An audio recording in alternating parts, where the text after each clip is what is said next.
Welcome to a presentation of Logan High School Sports on KVNU 102.1 FM, 610 AM, and CashValleyDaily.com. Brought to you by Advanced Heating and AC, Cache Valley Auto Care, Les Olson IT, Lana Powell State Farm, Old Grist Mill, Adams Wealth Advisors, DD Auto Salvage, Preston Watts Auto Collision, Planet Fitness, Napa Auto Parts, Young Automotive, Logan Coaches and Boosters, and Cache Valley Daily. Now, it's time for the Logan Grizzlies on KVNU.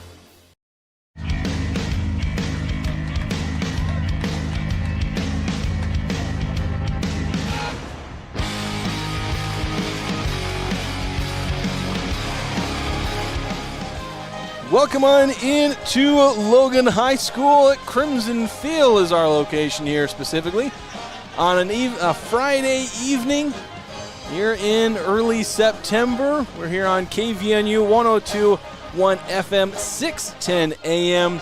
My name is Jason Walker. I'm joined by Josh Anderson. And we're here on this beautiful evening to bring you another presentation of Logan High School Sports here on KVNU, home of the Grizzlies for the last 80 years. And tonight it's a matchup between the Logan Grizzlies and the Northridge Knights. A couple of teams that are, you might say, starved for wins, to be a little more charitable with that phrasing, but these two teams are a combined 1-6, including 0-6 in their last three games respectively. Northridge coming into this one 0-3. The Grizzlies are 1-3, having lost their last three matchups after a season-opening win against Hillcrest. So, Josh, somebody's coming away from this one having broken a three-game win streak, losing streak. Yeah, and Logan's played some tough teams, and I'm sure Northridge has played some tough teams, and so this is one of those great tests to see, can we go into region strong, or are we going to come in limping? Yeah, the Grizzlies, as I said, they won their season opener against Hillcrest 47-14, but it's been three straight tough ones. They lost 54-19 to Granger, 49-14 at Mountain Crest, and then just last week, 56-16, a defeat against Cedar. Northridge, their first three games been a little closer, but still all losses. They lost 21-14 at Copper Hills, 21-17 against Layton, and then a very low-scoring but tightly contested 7-3 match at Box Elder last week, but they lost that one. So, again, both teams hungry for a win, and somebody's going to have to get it. Yeah, and good teams on both ends. I mean, you look at 4A, and Mount Crescent was ranked third at the time, and in 3A, we played against Cedar, who's the second or third best team in the league there. So we've played some quality opponents, and I know Box Elder's actually having a pretty good year, being my alma mater. I follow them a little bit. They destroyed Bear River, and they've had some also good wins, and so that's not shabby. Only losing 3-7, was it? Yep. That's not a shabby team. High enrollment in their school, and so they do have. You look at their numbers. They got quite a bit of numbers that they traveled with here. And this is a team that used to be in the region I played in when I was at Davis High School. They were in Region 1 with the Darts. Yeah, when they came in, it was some of their inaugural seasons, and boy, they were good when they first started. Yeah, they've been good. This year, obviously not going quite as well. It's Heroes Night for the Logan Grizzlies. Next week will be homecoming. They'll start region play against Ogden next week. It's weird saying homecoming because the Grizzlies have been at home for every single game for 3 of their 4 games, and they were in the Valley for their one road game. Of course, Northridge, they've been up and down the state facing Copper Hills and Box Elder. Yeah. Of course, Logan might be able to wave at the Ogden bus as it passes by because Ogden's up in Preston for their game this week. Or maybe Ogden can wave hello at Logan High School because they'll be up here next week as they face the Grizzlies. But we've got one here tonight for the Grizzlies. They got a team in front of them, and it's a team they got to try and beat and close off non-region play with a win. Close it off on a strong note. There's a few players to keep a watch on from Northridge, a few of their playmakers. Obviously, one thing I should point out, actually, is both of these teams are kind of pass-heavy, or you might say run light. The Grizzlies have averaged 46 rush yards per game, 221 pass yards per game. Northridge not much better on the run game, 70.7 rush yards per game, and 200, almost an even 200 pass yards per game. So with Northridge, you're going to watch out for their quarterback, He's number 6. Number 4, Liam Fresquez. His top target, Makai So'o, number 5. He's got 19 catches for 262 yards and the 2 touchdowns on the season that Fresquez has thrown. But his running back, who obviously leads the team in rushing with 113 yards, he's also the second leading receiver, not in number of receptions. Braxton Featherstone has 13 receptions, but Ortiz has 11 receptions and is second on the team with 126 receiving yards. So a few guys to watch out for with Northridge, a big receiver outside, and then a running back who can sneak out of the backfield and make plays with his hands, as well as when he has the ball handed off to him. And Logan's been tested. They've been playing a lot of people in that backfield because most of those players play both ways. So you've seen each first and second teamers playing in the secondary, and so excited to see if we can get any pass rush. I mean, last week was just difficult on turnovers. Easton Favero threw too many interceptions in the game. I didn't think we fumbled the ball there. It's just all interceptions. But if we can control that, I think we'll have a chance. Grizzlies will have to maximize their offensive possessions. They've been a little low scoring, not too low scoring. They've been in the teens in each of these games, but have struggled a bit. They've been giving up in the 40s and 50s. We're about to start things here on KVNU 102.1 FM, 610 AM. Jason Walker alongside Josh Anderson. Those of you watching on the stream on CashValleyDaily.com, your video experience powered by Adams Wealth Advisors. We got Joe Eliason on the camera, and by golly, it's loud here. I can barely hear myself through my own headphones. They've brought the crowd and the noise here. Northridge set to kick off, and they'll kick to the Grizzlies. They'll launch one deep. Jace Pingree trying to line up on the end zone. He'll be a yard or two. He got both feet in the end zone. I wonder if the rule is like both feet in the end zone. I wonder. I'll have to look that up. Because there was a lane there for him. There was. And that's his specialty. So I was surprised they're kicking to him. I guess they figured they got enough leg to be able to get it into the end zone and keep Pingree, who's been a dangerous kick returner. I think I'll have his average here on my stat sheet. If I can find the kick return section. Jace Pingree averaging 33 yards per return. Fantastic. Doing very well. Here come the Grizzlies in a spread formation. Easton Favero, the quarterback, 3 wide receivers to his right. Northridge showing pressure. They bring the house, and they're going to get home. They're going to sack Easton Favero for a loss of about 8 yards. And that's one of those things where you say, who's going to win in the trenches? And right there, 3 people met him, Easton Favero, in the backfield. And so you wonder if they can get through with just a 4 down lineman, is it going to be a long night? So, let's buckle up for the O-line and see what we can do. Grizzlies now going to the ground game on second down. Mason Birch trying to get around the defense. He'll beat one man, but not the second, and he'll gain 2 yards on second down. Yes, it's a very long third down. I think it's like 3rd and 16. They say 15, but it's probably a long 15. Yeah, 15 or 16 yards. They need to make it to the 30-yard line. Ball is spotted right on the 15-yard line, I believe. So it'll be 15 yards. A little about 15. I thought it was on the 14. 11 minutes to go here in this opening quarter. Favero to pass, throwing short. He's got Birch out of the backfield as the running back. Catches it, makes one man, or he had one guy blocking in front of him, but he's going to ultimately get back to the 20-yard line, the original line of scrimmage, and the punt team comes out for the Grizzlies. 3 and out for Logan on their opening possession, largely on the sack that they suffered on 1st and 10. I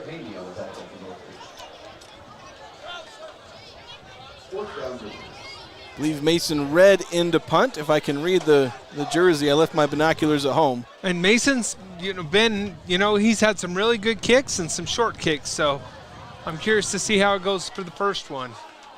Ball hangs in the air. It feels like the wind caught that a little bit as it had good speed initially. Rolls really well. It'll get across the 40-yard line. Yeah, it almost like was a knuckleball just hanging in the air, too, and the wind picked up and caught it a little bit. So that'll end up being a 42-yard punt, if I'm not mistaken. I think it's 42 yards. Great bounce. Yeah, from the 20. Good distance for high school punt there. Got the friendly roll there. But here come the Knights from Northridge High School. Number 4, Liam Fresquez out there, the junior quarterback. 5 wide receiver spread as these Knights go pass heavy here. Grizzlies showing 5. They're going to rush 5. They're throwing a screen on first down, nearly intercepted. Oh! That ball was nearly picked off by number 51, Connor Chelsea. Connor Chelsea saw it, and he even got both hands on it. And maybe just a tinch high for Connor, or else I think, I don't think he would have made it back to the end zone. There was plenty of people around him. But what a read by Connor Chelsea. That was just simply amazing for a defensive lineman to have the patience to go and do that. Empty set again for the Knights. As Fresquez reads the defense, he'll drop to pass once again. Throwing deep, he's got a man, and it's on target, and it's caught across the 30, across the 25, and inside the 20 as Northridge gains a big chunk of yards on the reception by number 22, Dante Dyson. Yeah, he just outran Quinn Pingree, and it was actually a beautiful catch. He does have some size, so watch for some of those matchups when they put him. When they go 5 deep, you got to bring your nickel back, and our nickel backs right now are sophomores, and so they're taking advantage of some of those matchups. 4 wide receiver spread. They'll motion the running back out of the backfield. Northridge going long again. Same man, Dyson, caught in the end zone. Touchdown for the Knights. They strike quickly. Yeah, they picked on Quinn again right there too. So looks like they found a matchup when we go man. And you knew it was man because the linebacker ran all the way out there. So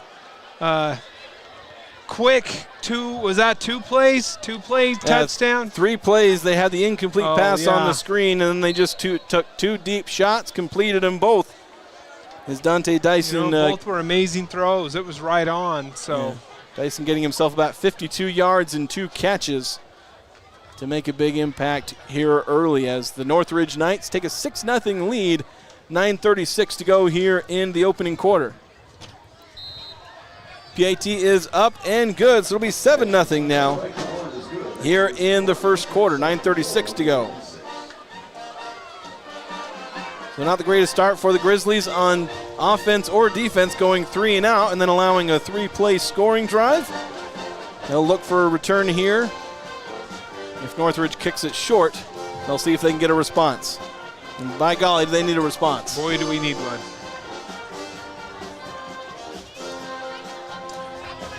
Your locally owned Napa Auto Parts supplies parts to over a dozen local Napa Auto Care centers. You can count on and trust their ASE certified mechanics. Again, Napa Auto Parts. They sponsor our best part of the game. We'll announce that at the end of the game. Northridge coming out for the kick, as they'll line up on the left hash. Foot through the ball, and that one will be a knuckleball into the end zone. It'll go a couple yards deep. They kicked it away from Jace Pingree. Colt Red caught it. Yeah, just a line drive there. They probably didn't even get 10, 15 feet off the turf there. So, but it went farther this time in the end zone. So the Grizzlies will start once again on the 20-yard line. Things didn't go well on first down last possession, and we'll see what they cook up for this one. Northridge brought the house on 1st and 10 last time. We'll see if the Grizzlies try and counter that. 4 wide receivers to the right side of Easton Favero, who will line up in the gun. They all check the play sheet. Northridge playing tight man coverage. They believe they can cover the Grizzlies with man here. They're looking like they might bring 5. They do a toss to the wide receiver in motion and tackled in the backfield for a 5-yard loss. And typically when you do that play, the jet receiver that's running like the jet sweep there, he's got to be going full speed, and it's a rhythm play. Right there, they got out of rhythm. It's almost like he had to stop, and then when he stopped, it was a poor pitch or something, and all the Northridge defenders were able just to go after him. 2nd down rush, handoff to Birch, and he will gain back the lost yardage and a couple extra. On a 2nd down run, he gets to the 22-yard line. That'll set up 3rd down. That's a good run for Logan for this season. A 6-yard run is amazing. we usually are averaging 2 to 3 with our average, and so if we can get 6 and hold on to it, that's a great run. Boy, Favero tried to get the Knights to jump offside. I think he was trying to get a read on what the defense is doing. If they're bringing pressure, Grizzlies have 5 wide receivers split out to either side, 3 to Favero's right, 2 to his left. As he takes the snap, Northridge bringing pressure. Quick throw by Favero, caught. Kean Naylor makes the grab and gets the first down up to the 33-yard line. And it's good to see Naylor play. He hasn't played he's a senior. He's played a little bit here and there, but he hasn't had a big role, and so glad to see him on the field, the senior. Favero to throw again. Another quick one caught, and a 5-yard gain. Yeah, talking to Coach Butts, those 5-yard outs, they're usually just an extension to the running game right there. It's like run, if they're giving you a 10-yard cushion, it's, go to 5, turn around, and see who's open. But sets up a great 2nd and 5. Jace Pingree on the reception, his first catch of the day, as the Grizzlies trying to move up the field here. Handoff to Birch. He's met at the line, but manages to fall forward and gain about 3 yards, set up 3rd and short for the Grizzlies. And if, like I said, that wasn't 5 yards there, but as long as we can consistently get positive yardage on a running game, that'll be hopefully that should open some of the passing game. 4 wide receivers, 3 to Favero's right. He'll throw it quick, caught by Graydon Olson. I almost said Reed Olson. He just reminds me of his older brother. And right there, that's exactly what happened. They went into a read play right there, and, they faked it to the running back, and, Reed Olson was wide open there. So yeah, Graydon Olson. You did the thing I almost did. And there we go. First down for the Grizzlies on the 49-yard line, the plus 49. Handoff to Birch, met at the line, and he will gain maybe a yard. They almost gave him the benefit of the down to the 48, but they'll mark him down to the 49. 2nd down and 10 to go as we have 6:43 to go here in this first quarter. The Logan Grizzlies trail 7-0 to the Northridge Knights here on KVNU. Favero looking to throw, caught. That's in. Quick 4 yards. Will Ward makes the catch to set up a more manageable 3rd and 6. Maybe 3rd and 7. That'll be 3rd and 7. Yeah, running that into the boundary, there's not a lot of room to spin if you're turning to the sideline. That's usually the move that we saw last week that Jace Pingree does really well when he turns to the field, and you can get a couple extra yards.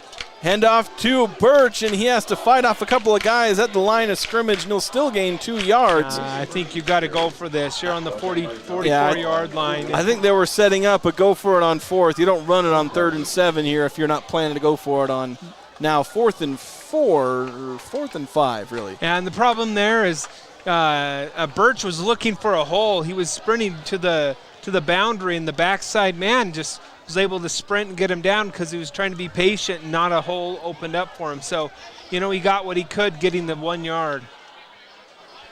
Favero with the hard count, trying to get a read on the Northridge defense, but they didn't budge. As Favero now gets the new play call from the offensive coordinator. Back to pass, looking to throw. Got some time, throws, has his man, Caden Nean. He makes the catch down to the 33-yard line. And right there, that was amazing offensive line right there. Favero was able to get time. He backpedaled just to give him a little more time. Favero to throw once again. Flushed out of the pocket. Looking to find someone. He's just going to tuck it and run across the 30 and down at about the 25-yard line. That's where they'll mark him down. That was a smart play by Favero, just getting what he could get. He did have potentially Will Ward streaking to the zone. Maybe the guy is on there, so that's just a tough throw when you're running at full speed. So, I praise him for actually just tucking it and running, getting what he can. Got himself 8 or 9 yards. I think it'll officially be 8. They're on the 25-yard line. Need to get to the 23 for a first down. Favero throwing a quick pass to the running back. Birch snags it, bursts through the clump of defenders, and he'll gain 5 yards down to the 20. First down to the Grizzlies. Yeah, and he was 1 yard short, and he just put his head down and kept churning and got an extra 5. I mean, sometimes those corners, they're not as stout as those D-line and linebackers, and so, a big back like Birch can do that. First down and 10, 4:25 to go here in the first. The Grizzlies trail 7-0. Favero, quick pass, Caden Neans. No, he had it, and then he dropped it. Yeah, and that's one of those where it's like, how many steps did he take? Logan did recover it, even if it was a fumble, but I agree with the referees. I don't think it was a catch. Should have been. He looked upfield a little bit when he was taking that second step. He could have gained about 4 or 5 yards. It'll ultimately be 0 on the incomplete pass as the Grizzlies set up on 2nd and 10, just on the edge of the red zone, 20-yard line. With 4:18 to go here, they trail by 7, trying to even this one up. Favero to throw, a 3-man rush. He's going to throw deep over the middle. Caught! This time, Caden Nean gets it, and he's down on the 1-yard line. And that's a great pass by Favero. It's almost like he lobbed it over the linebackers, and, it was like perfect in between. The safeties were playing deep, and the linebackers were in front of him. So really, that's the only place he could catch it. Yeah, Nean probably wishes it was 1 yard further, but still, amazing throw by Favero there, setting it up for the 1. Oh, they're staying where they are. They're calling it. There's a penalty. I was looking down. Oh, that might be a legal man downfield or something. No, that's a hold. That's 10 yards deep.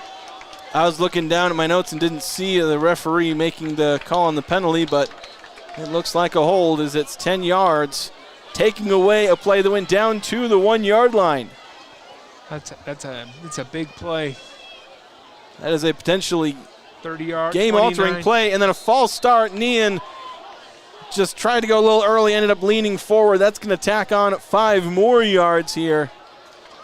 Sets out a big 2nd and 25. Grizzlies now on the 35-yard line, so in a couple of plays they went from being on the 1 to the 35-yard line, and it's 2nd and forever, as you said. The Grizzlies need a big play here. They got some of their big play guys. Caden Nean in the slot on the right side. Mason Birch in the backfield alongside Easton Favero. As he'll drop back to pass. Looking toward about the 20-yard line, and he finds Colt Red. And that's a beautiful route right there. Favero had to release that before Red makes his break to Red the sticks. And so he turned around, had a split second to find the ball. Beautiful catch, beautiful route. Was able to get about, 12 yards back out of the, makes it a 3rd and 13 instead of, 2nd and 25. They may very well go for it if they can get a chunk play here. Favero rolling out to his right, looking for a man, and I think he's going to now tuck it and run, trying to sneak around, gets inside the 15 down to, he might have almost got the first down. Oh, wow, he may have. I think they're going to mark him 1 yard shy. He needed the 10, he made the 11, so 13 yards on 3rd and 14, and the Grizzlies will no doubt go for it here. They're setting up 5 wide here, and Favero just going to run a sneak, diving around to the right hip of his center and easily getting it as he makes the 9. And really what happened is Northridge was not set there. They were still changing man, and all the people are on, but they weren't there. Some of those D linemen's hands weren't down, and Favero just said, let's go. 3:17 to go here in the opening quarter. Logan Grizzlies trail 7-0 to the Northridge Knights, but they are 9 yards away from tying things up here. I almost wonder, was that Jace Pingree? I thought it was number 7. Who made that did the sneak? Oh, maybe I wasn't paying attention. Favero throwing quick to his back. Birch trying to make the corner miss, does so, and he'll gain about 3 yards because of that. Yeah, beautiful job. Just, that's what you can get when you hit the weight room right there. He had a corner just dive in at his feet, and he was just able to step through the arm tackle and gain extra yards. That's a great job by Birch, catching it, breaking the tackle, and getting what he could. Favero handing off to Birch, trying to get around the left guard, fighting through the linebackers and defensive linemen, fighting for all he's worth, and he's going to get back to the line of scrimmage. Yeah, that's a long 2 yards, but still, great job by Birch on that handoff, just getting what he could. Few score updates here. Green Canyon already putting on a show at Deseret Peak, or against Deseret Peak. They're at home. in North Logan. They lead 21-0. 5 minutes to go in the first quarter, and Ridgeline leads Tooele 6-0 in the middle of the first quarter as well. Do you know where Deseret Peak is? They're down in Tooele. They're in the Tooele area. Timeout called by Northridge right before 3rd and 6 for the Grizzlies. We'll keep it here. We'll remind you that the video experience, those of you watching on CashValleyDaily.com, your video experience is powered by Adams Wealth Advisors. Adams Wealth Advisors wants to understand your family, job, hobbies, and goals, and earning your financial trust. Visit AdamsWealthAdvisors.com to schedule a time with an advisor today. And it's 3rd down right here. You're 3rd down and about 6, Jason. And so if you're coach, you're like, okay, we got 2 plays. But sometimes if you're going for the pass, that extra yardage is actually very favorable. So, look for something. If you go 5 wides or something, look for that quick, 3-4 yard, maybe set up on the end zone with the big body. They've got those slot kind of slants and hooks that they love to hit. They've got Caden Nean. Keep an eye on him and that slot on the right side. The linebacker will be on him. I totally expect Pingree to come over to this side right here and make a linebacker on Nean. That's probably where it's going to go. Oh, Favero to pass, facing immediate pressure and swatted down as the pass rusher jumped, and Favero's not tall enough to throw it over the man. It was Derek Haney who gets that. So the Grizzlies. That was going to Caden Nean there. He ran a little smash route. Faith going in and trying to use his speed to break out. No, they're going to kick. Are they kicking this? Yeah, the Grizzlies trotting out their kicker, number 85, Zeke Taylor. This one will set up from about 24 yards. Just about 3 yards. 23 yards. Yeah, about, 3 yards longer, 3.5 yards longer than a PAT. Basically, so the Grizzlies will try and make it 7-3 if Taylor can make this one. Kick is up, and it is good. The Grizzlies get on the board with a field goal from 24 yards out by Zeke Taylor with 2 minutes to go here in this first quarter. Logan High School would like to say thanks to all our generous sponsors for their support of Logan football.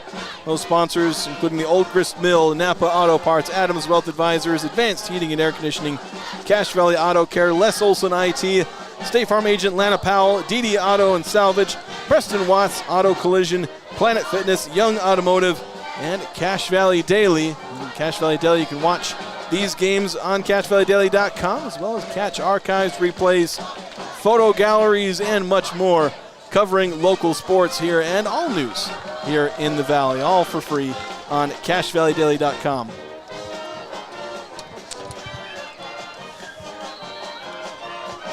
So the Grizzlies will kick off for the first time today. And it's a bit of a surprise onside, kicking it to the 35. Grizzlies going to fall on it. Grizzlies, the Northridge was not ready for that. Ball placed right, lands on the 37-yard line. I think that's Olsen that got that too. No, that's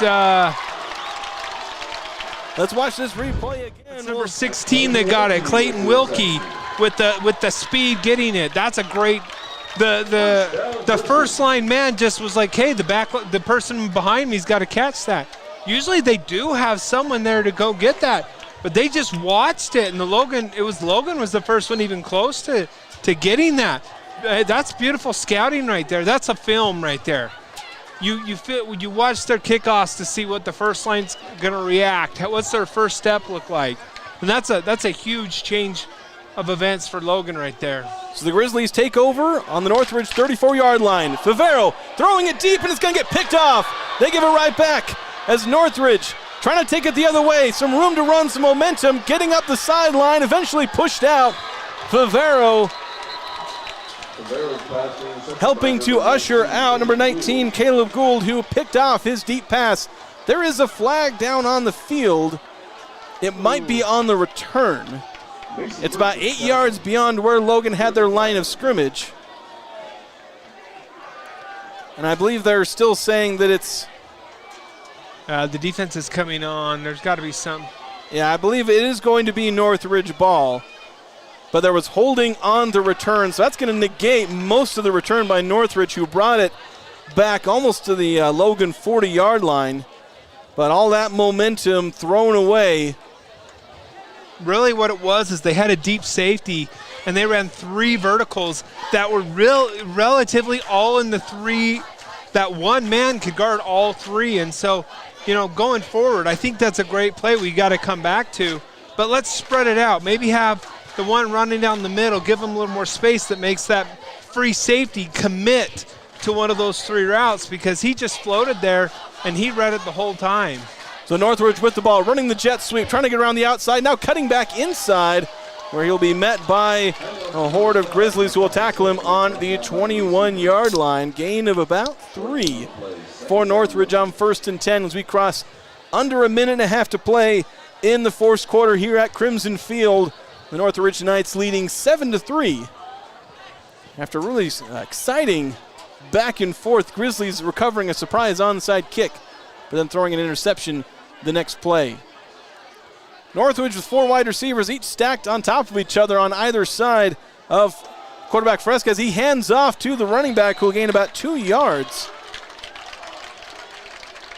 And they're gonna run that deep play again. If they had success twice in a row, watch that, because right there, Logan's playing some of their seconds right now. Nean sometimes is out. Ozzie Fryer was in, and then you've got Quinn Pingree, playing there, and we've seen number 23 actually use his speed. Right here, it's number 23 on Quinn Pingree. So let's see what they do with that. Dante Dyson isolated. And they're going to look his way, throwing, impressive one-handed catch, not by Dyson. Oh, he lost the ball at the end. It is number 23. You mentioned him, Luke Fisher. He catches the ball, does fumble it, but Northridge falls on top of it at the 29-yard line, and that's 1st down yardage. And I don't believe Northridge is going to get a play off before they could if they wanted to. There's 10 seconds. They got to run quickly. 8 seconds for the end of the 1st quarter. Northridge trying to line up real quick. They are not going to get it off in time. That's going to be the end of the 1st quarter. The Logan Grizzlies trailing Northridge 7-3 here at Crimson Field. We'll be back after this on 102.1 FM, 610 AM, KVNU, as well as streaming online at CashValleyDaily.com. I'm Lana Powell, and my team and I are here to make insurance simple. Because we live right here in your community. And if the unexpected happens, you'll have neighbors you can count on. Come see us at Lana Powell State Farm, here to help life go right. Make it 3 years in a row. Advanced Heating and AC is honored to be Best of Northern Utah Gold Medalist. Thank you for your support and vote of confidence in their company. Advanced Heating and AC, online at advancedheating-ac.com. When your car starts making that uh-oh noise, bring it to Cache Valley Auto Care. They speak fluent clunk and squeal. They'll fix it right without upselling things you don't need. Cache Valley Auto Care, behind Home Depot on 200 East in Logan. At Adams Wealth Advisors, they believe that successful wealth management is all about planning. Adams Wealth Advisors is here to help. If you're transitioning a business, searching for the most up-to-date tax strategies, need help managing investments, or need help with estate planning, Adams Wealth Advisors has you. All right, and we're back. We resume play here at Crimson Field here on 102.1 FM, 610 AM, KVNU. Northridge quick off the jump, and they throw a deep pass. Bit of a miscommunication. They were looking for Makai So, their leading receiver on the season. They got those big plays to work on their first drive, got 52 yards off of them. Yeah, Logan's playing a little more of that deep safety when they see that, and so that's what they've done to do that. And so that's why Northridge came out running with in the series, because they knew we were going to play a little more deep to try to get beat deep. Junior quarterback Liam Fresquez in the gun for Northridge. He's going to hand the ball off, going around the right end, gaining yards, getting to the first down. He's got one man to beat, and he will do so. Across the 25, 20, 15, 10, 5. Touchdown, Northridge Knights. And that's just a couple good blocking from the front line, and then just poor angles by the defense, not realizing his speed, because you could see some of the deep corners that usually catch them, and just a poor angle, and that running back just showed his speed right there. That was a gain of 71 yards.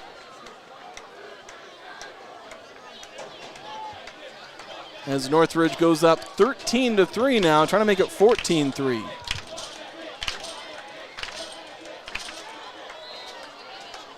PAT is up and good, so second play of the second quarter makes it 14-3 in favor of Northridge.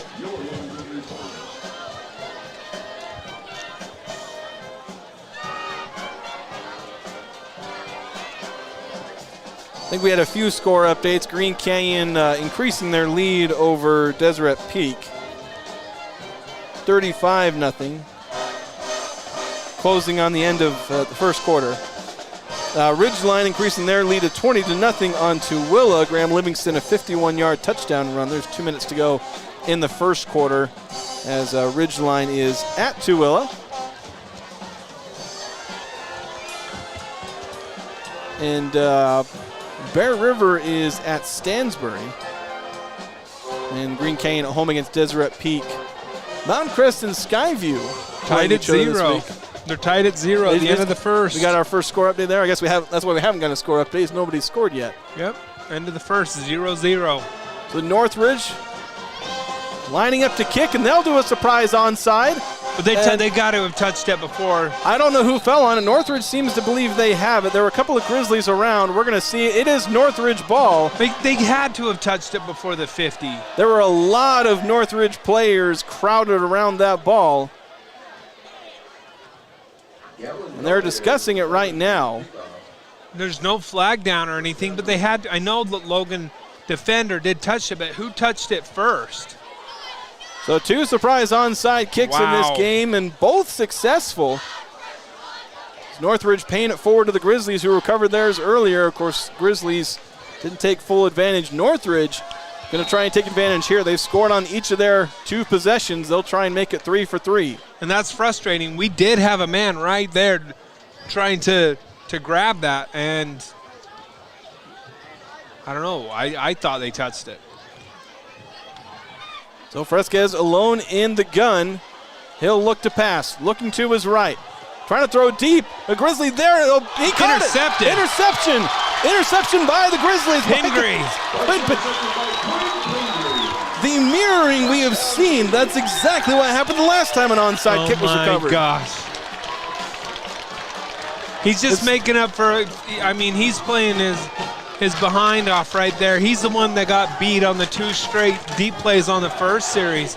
And so what a beautiful play, just stepping up and getting that, just stepping inside that. That's a great jump on the ball for Pingree right there, Quinn Pingree. The deja vu is the Grizzlies recovered an onside through a pick. Northridge recovered an onside and threw a pick. The Grizzlies take over. 4 wide receivers to the right side of Favero, who'll look that way immediately. Throws it to Graydon Olson. It's a double pass. Throws. He's got a man open. And it's caught. There is a flag on the field, though. Are they saying that was not a forward pass? It's a touchdown, but we will await the flag. If it stands, that was totally a backwards pass. We're going to check the replay here. We'll see if we caught that. No, I forgot to hit the save replay button too late. It's in the area where he threw it. I thought it was a backwards pass. It could also be an illegal formation. I'm wondering if that could be it. We'll see what the signal is. Coach Butts is letting that sideline ref have it. Oh, my God. They're saying it's a holding on the Grizzlies. That wipes away a 60-yard touchdown on a trick play.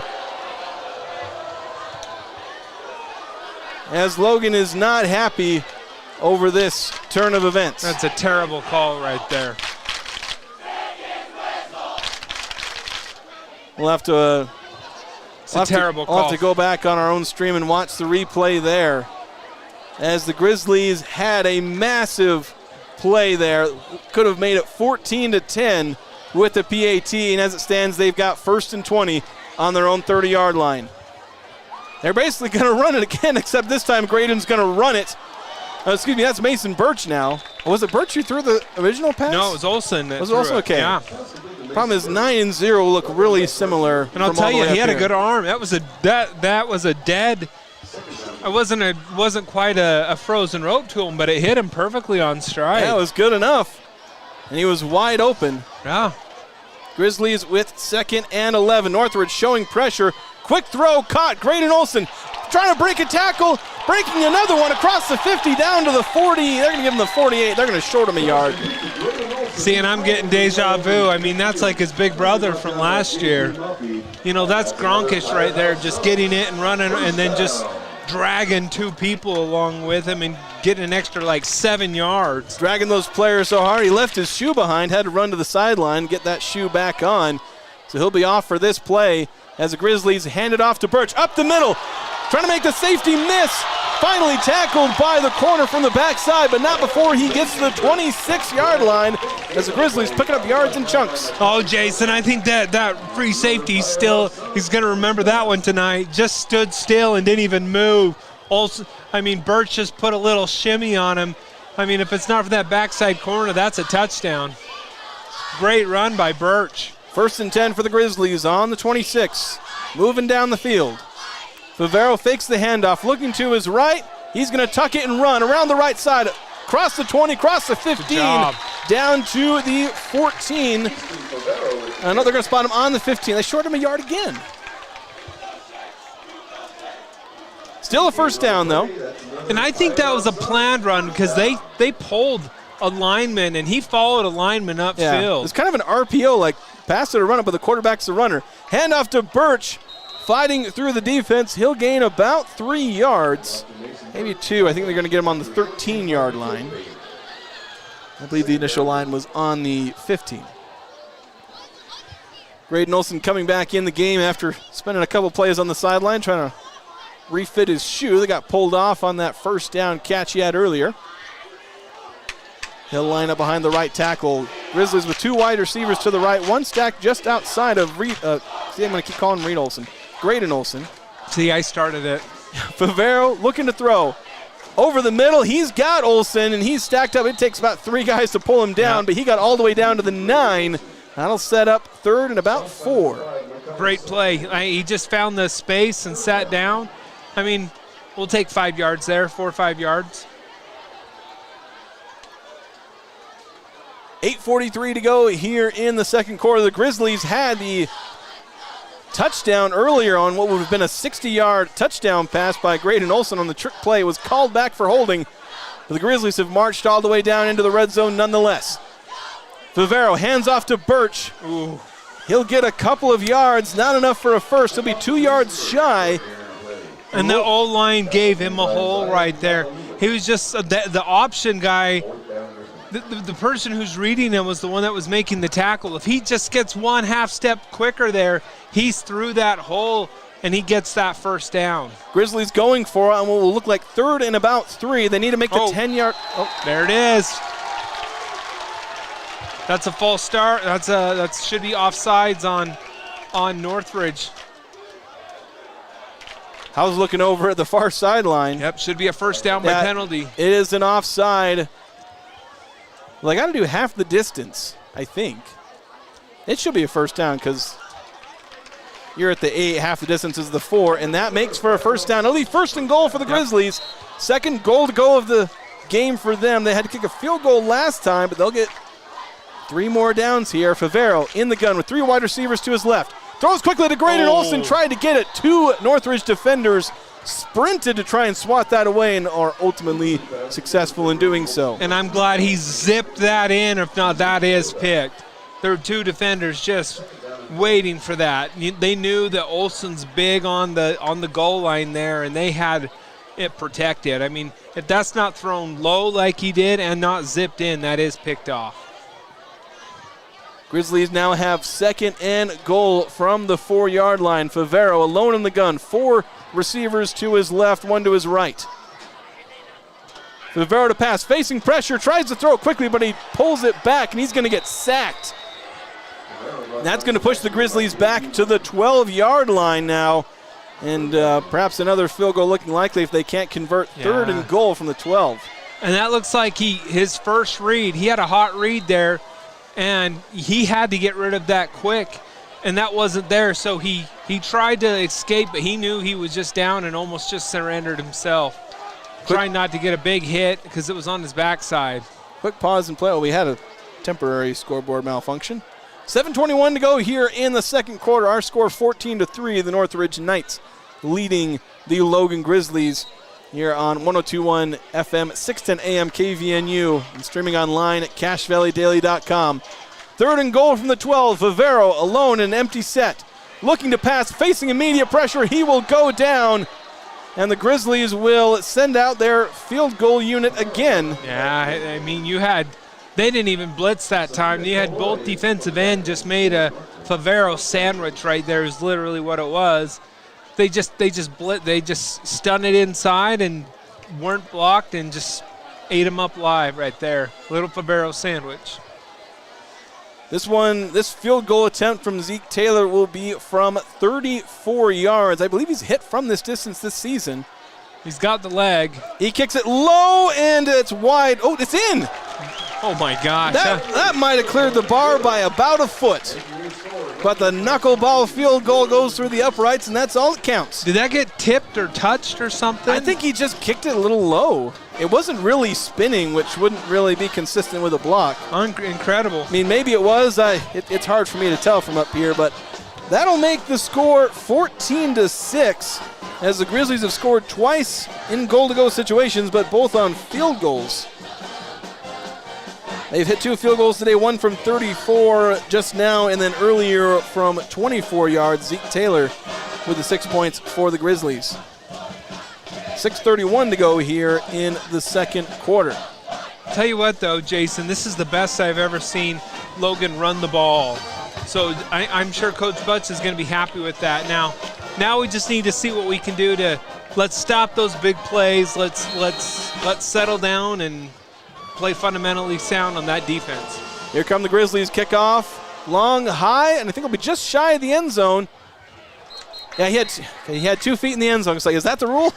Because it was the same that Jace Pingree had. And I think it was this side judge here that actually blew the whistle, not the white hat behind him. But that's kind of crazy because I'm like, that's the same exact same play that Jace had at the opening kickoff. But I thought they were going to let him go for a second, but they blow the whistle. It'll be a touchback.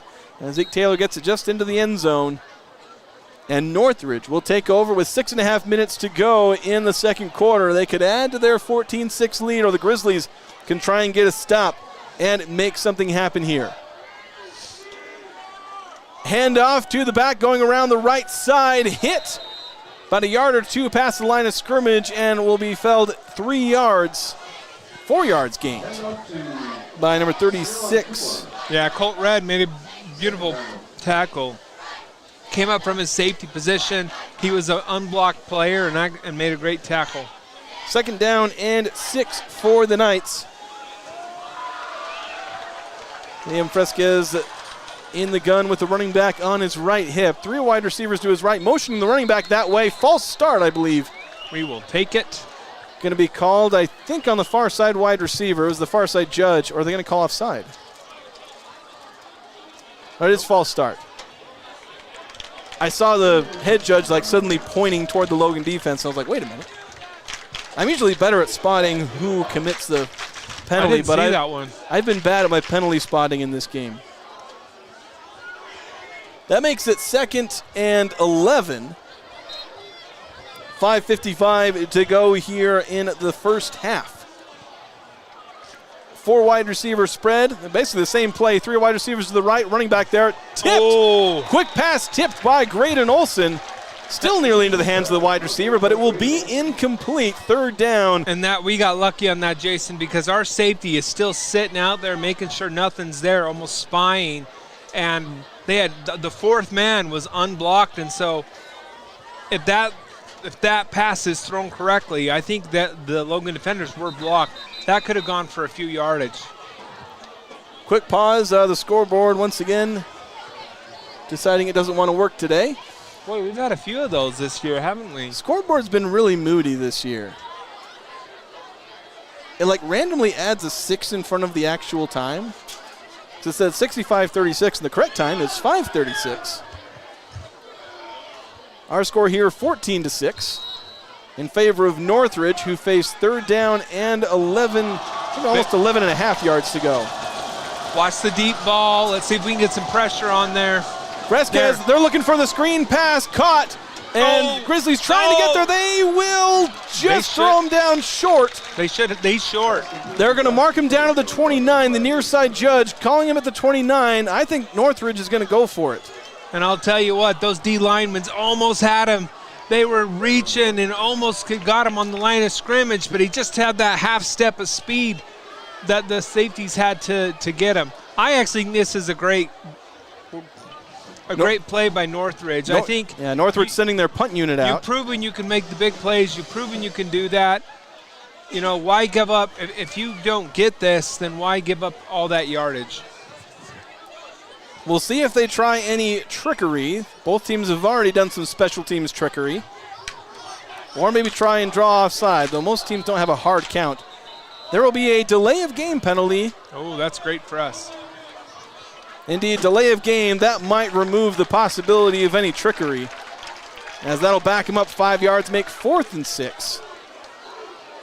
I'm wondering if Northridge thought that the clock was going to get, pushed back up or something. They kind of made that decision to punt a little bit late, send on the unit late.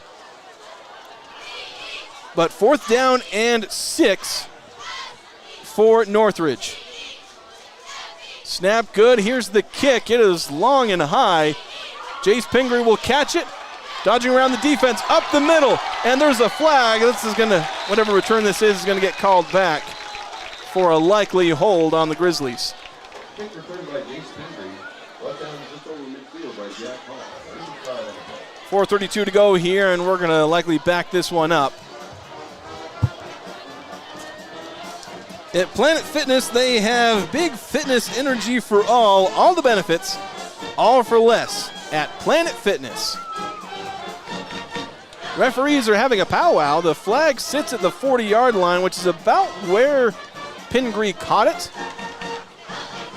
Although he was in the middle of the field, and the flag is sitting on the numbers of the 40-yard line.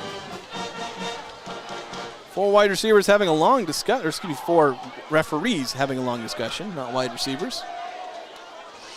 Crazy thing is the one that threw the flag, I don't know. It was the guy on the far sideline. You think maybe a hold on one of the gunners, like that's kind of the main assumption. And it looks like they're gonna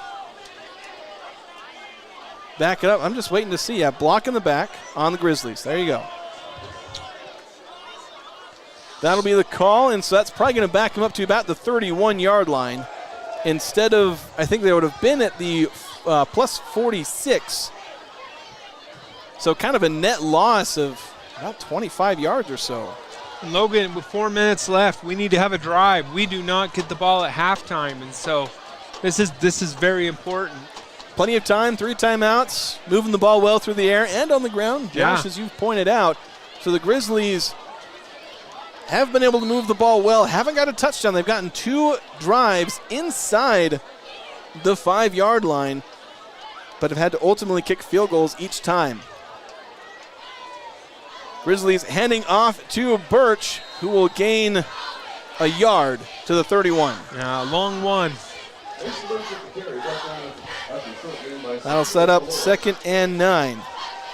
Some score updates. Green Canyon up 49-0 over Deseret Peak early in the second. Ridgeline 34-0 over Tooele halfway through the second quarter. We're 4 minutes 9 until the end of our second quarter here as the Grizzlies trail 14-6. Favero to throw, facing some pressure, flushed out of the pocket, rolling to his left. He might just tuck this and run. He gets across the 35, ushered out of bounds. They'll give him the 36. Yeah, I think that's a smart play. He could have tried to force that in, but that's probably a more likely drop with him sprinting that way and throwing it across his body. I mean, yeah, running left and throwing that way is hard for a high school right-handed quarterback. Yep. Favero from the gun, 3 wide receivers to his left, tries the hard count to get Northridge to move. Looked like they were showing a blitz here on this right side. They might switch that up, though. They're now showing 6 on the line of scrimmage. Looks like they're going man. As the Grizzlies split 2 wide receivers to either side. They're going to face some immediate pressure. Favero, option, throwing to Birch. Around the outside, trying to get first down yardage. He will be about 2 yards shy I think they go for it. Is there a hit? Or? Waiting to see what this is. The Grizzlies looking like they're going to try and go quick. 2 yards to go. Favero jumping around the outside. It looked like everyone on Northridge thought that he was just going to sneak it, and technically he did. Well, everyone piled on top of the center. Favero snuck around the left side. He gains 4 yards when he needed to. And that's just a high IQ play.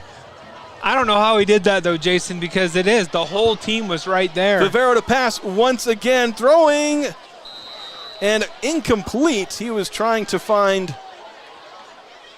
that's hard to, again, I can't read it. Oh, Will Ward. It's hard to, it was all the way across the field. As I said, I left my binoculars. He was about 6 yards beyond the line of scrimmage, couldn't quite hang on. The corner closed fast. It'll be 2nd and 10 from the 43-yard line of the Grizzlies. Looking for a touchdown that could make it, technically they could tie it if they get a 2-point conversion. They could make it a 1-2 or a tie game. Graydon Olson in motion. They'll hand off to Bert. No, Favero going to keep it around the left side. Makes one man miss across the 50-yard line. Oh my goodness, these spots. Whoa! I think they shorted him like 2 yards. He made the 49 of easy of Northridge, and they mark him down at the 49. He didn't slide. He didn't slide. Yeah, because I could see if he slid into that's the proper yardage, but he went head first. That's terrible. 2:44 to go here in the quarter. Favero from the gun again. Toss to Colt Red, and he'll be tackled at the line of scrimmage. See, they did not have the momentum there again. That looked slow and looked like they were out of rhythm. I mean, the play was there. It just, Red was there too quickly. 4th and 4 yards to go, and the Grizzlies are going for it with 2:18 to go here in the first half. Northridge bringing all their guys to the line of scrimmage. They're going to bring the house. 6 guys coming. Favero throwing short. Has Birch, and he will break a tackle. Makes the first down across the 40 to the 35. Clutch broken tackle there. He would have been a yard short, but instead it's a 15-yard gain for Birch out of the backfield. I mean, that's heart right there. He had to put his hand down to keep his feet alive, but what a wonderful, that could be a momentum-changing play, a game-changing play right there. They'll hand off to Birch on the 1st and 10 that he earned, and he'll gain 3 yards. Wow. That's a big play, that previous play. There'll be a nomination for our Old Grist Mill bread and butter play of the game.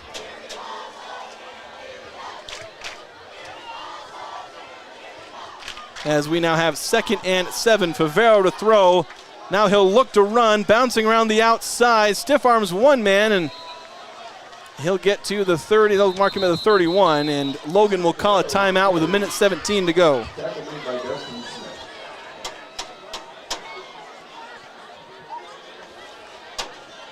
Preston Watts Collision and Glass has been in business for 60 years. Next time you crash, call Preston Watts Collision and Glass. So the Grizzlies face 3rd and kind of a long 7. We'll call it 8. The 1:17 to go here in the second quarter. They trail 14-6. Been kind of skating by on the skin of their teeth. 2 4th down conversions for the Grizzlies on this drive. Kind of ballsy is if they lose it, then they have stopped Northridge on 2 straight possessions, but they struggled for a couple. Like, you don't want Northridge to go up 21-6, but the Grizzlies have said, what the heck, what have we got to lose? And they're trying to get points. They may face another 4th down here. It's 3rd and 8, but they may very well go for it. Really, if the O-line can give him time, he's proven that he can hit the open receiver, and so that's what I'm thinking. For the rest of this minute and 17 seconds, it's really up to this O-line. What are we going to do with it, and can they give him time to get points on the board? The Grizzlies will bring 4 wide receivers to the table here. I still think this is Caden Nean time. We haven't seen enough of him this game. Nean in the slot on the left side. Favero is looking. He's going to throw, and it's going to be basically at the line of scrimmage, incomplete anyway.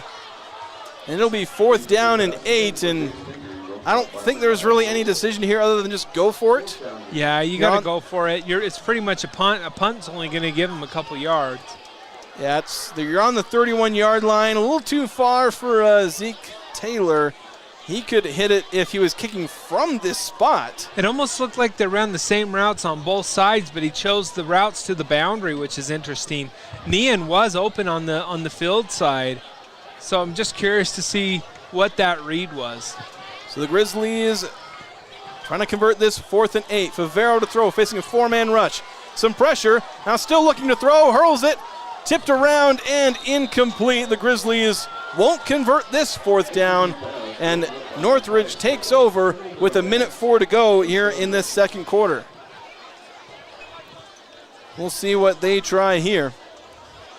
At Advanced Heating and Air Conditioning, you can schedule your service call on their website, advancedheating-ac.com. That's advancedheating-ac.com. See if we can get Birch is doing well, but when you see this, sometimes these pass plays, you miss Caden Avila a little bit too. So out this game for some extracurricular activities in the last game. So I think on that drive, he was missed. So Northridge with the ball. Logan bringing some pressure. That leaves a wide receiver open on the far sideline. Quarterback Liam Fresquez took quite the hit. Got up a little slow, but rewarded for his toughness there as he got the 8-yard completion to his wide receiver. I still think that's a generous split we're giving to that previous receiver, but maybe it worked because he was 15 yards back. They're trying to avoid giving up the big play here. Rolling out to his right as Fresquez throws to the sideline. Caught, getting out of bounds. The first down to the 45. 52 seconds to go here in the first half. And that's a classic two-minute drill. Just, get to the sticks, get, an inch away from the sideline, catch it, get out of bounds. Some score updates. Stansbury leading Bear River 30-0. Ridgeline up 36-0 on Tooele, and at halftime, Skyview leads Mountain Crest 7-0. Wow. A lot of nothings. Fresquez from the gun, looking to his left, throws, caught, immediately hit, breaks 2 tackles, almost breaks a third. Braxton Featherstone getting about the 7-yard gain, and then timeout called by Northridge after the gain. Stops the clock. Quinn Pingree almost had his second pick of the game. He did. They were fighting over, and I think just the older classman was able to fight it away from him. But Pingree read that, jumped it, had his hands on it, and I think it was just wrestled away as a fight, almost like a jump ball there. The DD Auto and Salvage is Cache Valley's #1 place to get the most money for junk vehicles and scrap metal. Pickup is available. Call 435-787-1204. That's 435-787-1204. We got a great combo sponsored with DD Auto and Salvage and Preston Watts Auto Collision. If you can salvage your car, you go to Preston Watts Collision and Glass. If it's done for, you take it to DD Auto and Salvage. There you go. So people out there, you need it fixed, or if you need it crushed, you know where to go. You got options. And they are among our many sponsors of local high school sports. We thank them for their support of these teams. So Northridge going with the empty set again. Fresquez looking to throw. Looks over the middle, throws, caught, hit immediately, and dragged down. And they give them the generous spot. He was a yard short of that. He didn't get to the sticks. That's terrible. We'll have an injury timeout.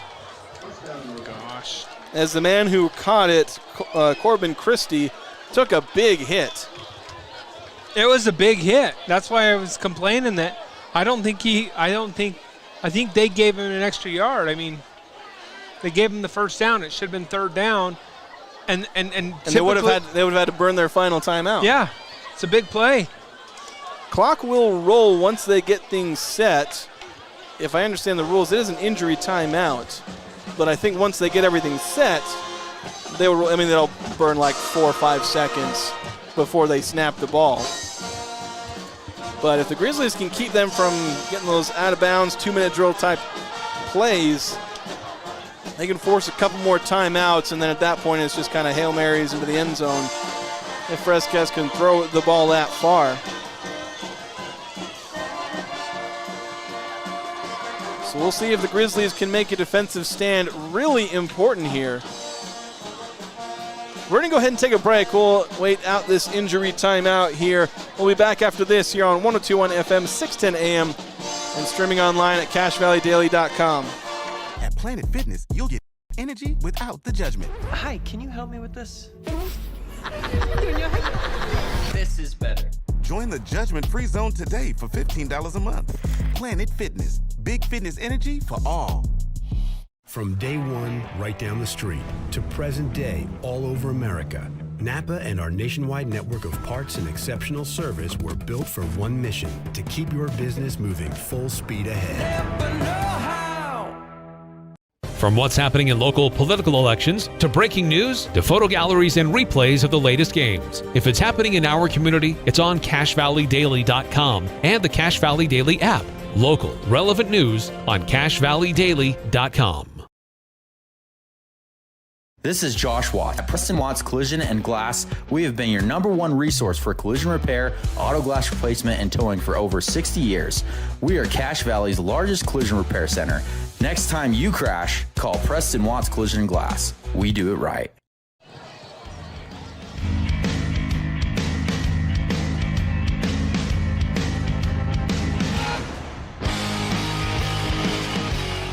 Back here at Crimson Field following the injury timeout. They are walking the injured man off the field. The man who made the first down catch moments ago, Corbin Christie.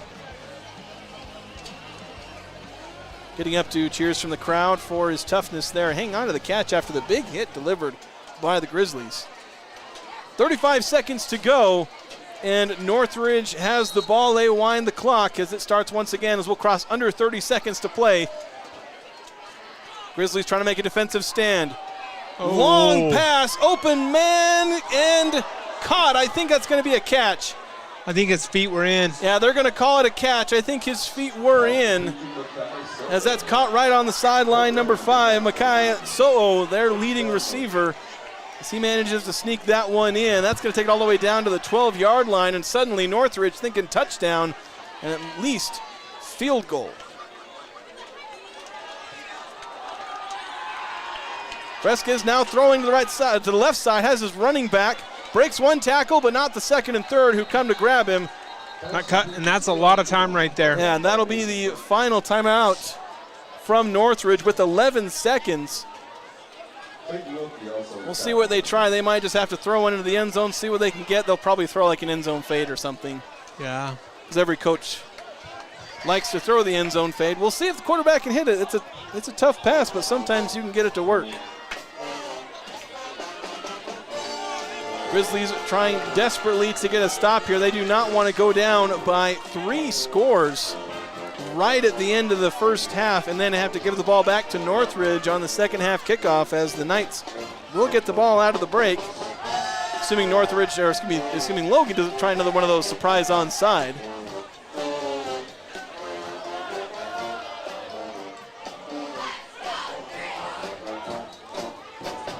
From quotes to claims, State Farm agent Lana Powell's office makes insurance easy. Straightforward advice, flexible options, and a friendly team who's just a call away. State Farm agent Lana Powell. We restart from the 12-yard line. Liam Fresquez standing in the gun.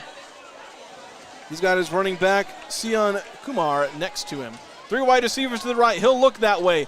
Throwing high. He's got a man and incomplete. That's like inches. One size of shoe too big, or that would have been a touchdown. 4 seconds to go, and the field goal unit comes on. And you got to give credit to that ref. He was right there, because that's literally like one size of a shoe. He'd have had eyes right on it, so I could never have told. I kind of thought it was in, but like... You know, maybe he's wearing black shoes like the Ravens, right? Like Isaiah Likely, when it's like you got to wear white shoes if you're going on that white.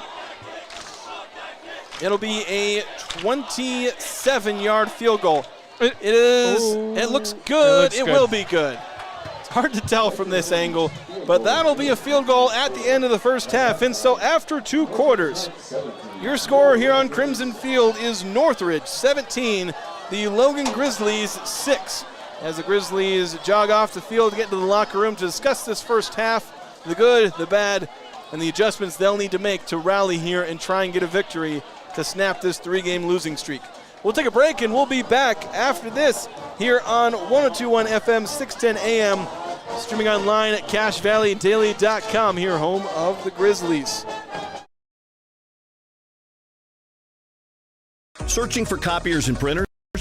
Les Olson IT has what you need. Find reliable HP printers, award-winning Sharp copiers, and high-end Ricoh graphic systems. Les Olson IT. Old Gristmill on South Main Logan, 4th North Logan, and now Smithfield offer Cache Valley that famous lunch special and natural bread baked the right way. Get your made-to-order lunch or baked goods at Cache Valley's Best of Northern Utah gold-winning bakery. The Old Gristmill, here for you. DD Auto and Salvage is going to pay you the most for junk vehicles. Get rid of your junk vehicles today. Pickup is available. DD Auto and Salvage in Logan. Call 787-1204. That's 787-1204 today. See store for details. Logan High School would like to recognize and thank their sponsors of Logan High Football: Wilson Motors, A&D Landscaping, Cache Valley Bank, Murdoch Chevy, Pool Orthodontics, Factory Student Housing, Ogden Clinic, Vintage Muscle, and Duke Building Company. There's nothing quite like a great hometown. At the Young Automotive Group's Cache Valley dealerships, it's our privilege to call Logan home. We not only work to provide you with an exceptional customer experience, but take care of the community. We're committed to driving Logan forward. Visit Young Automotive in Logan today.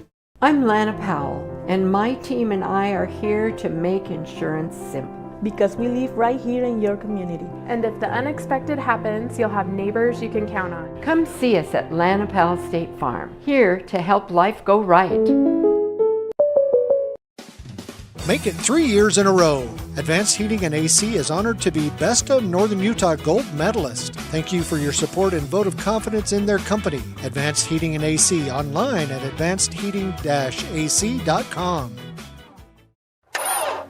When your car starts making that uh-oh noise, bring it to Cache Valley Auto Care. They speak fluent clunk and squeal. They'll fix it right without upselling things you don't need. Cache Valley Auto Care, behind Home Depot on 200 East in Logan.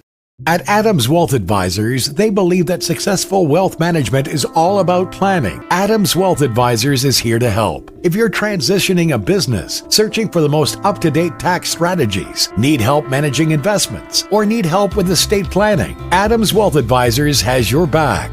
At Planet Fitness, you'll get energy without the judgment. Hi, can you help me with this? This is better. Join the judgment-free zone today for $15 a month. Planet Fitness, big fitness energy for all.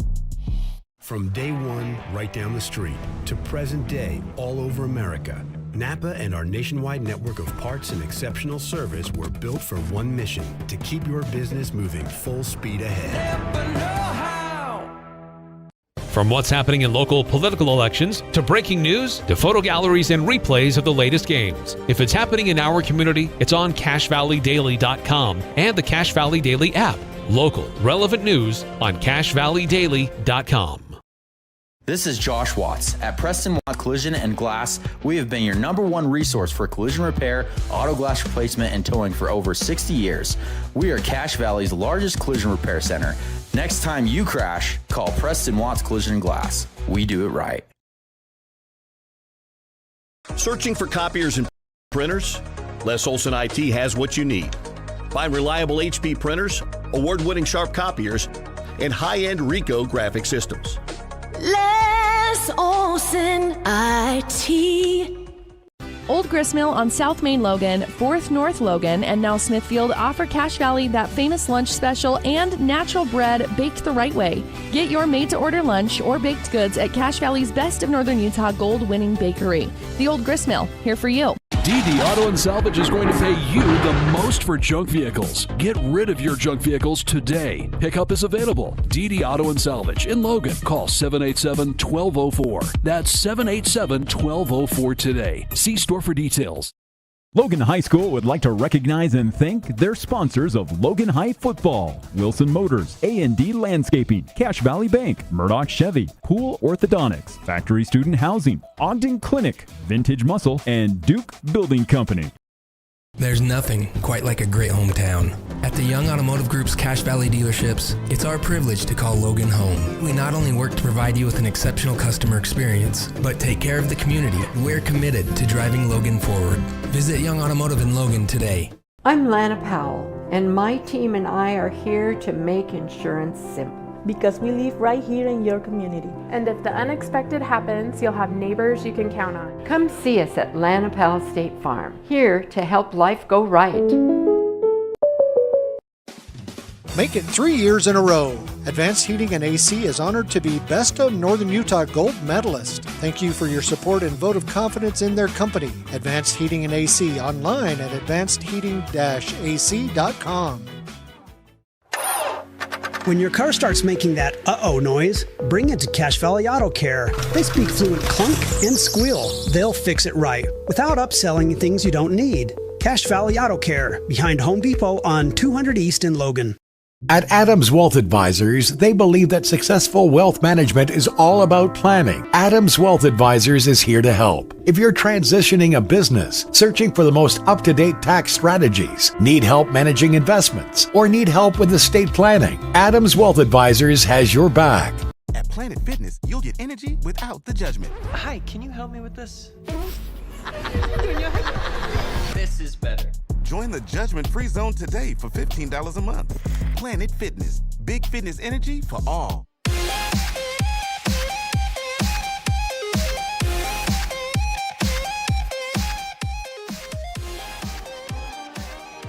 Welcome back to Crimson Field. You can see the sunset kind of behind us. It's a very weird color contrast. We're like, if you're watching on Cache Valley Daily, like, there's a cutoff like right here at about bottom of the neck here. Jason Walker, we got Josh Anderson here.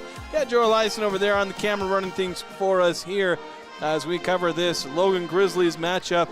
Their final non-region game of the season, taking on Northridge. You can see the scoreboard if you're watching on Cache Valley Daily. 17-6. The score here is the Grizzlies trail by. And that's a lot better than what they've been facing, where a lot of times they've been facing 2 or 3, more than 2 or 3 scores. They've often been down like 28, 6 or something like that. Here it's very manageable. Northridge does get the ball out of half. The Grizzlies have played a lot better on their last 3 defensive possessions than they did their first 2. Well, really, the 14 of those 17 points are basically 3 big plays. And you've seen that Quinn Pingree has already been playing a heck of a lot better. He got the pick, almost had 2 after giving up those first 2 plays of the game. And just, maybe making a tackle or a bit of better angle, and we can, maybe bring the running back down. And so coach is going in saying, hey, guys, we're running the ball. We're throwing it. There's times we're giving Favero time.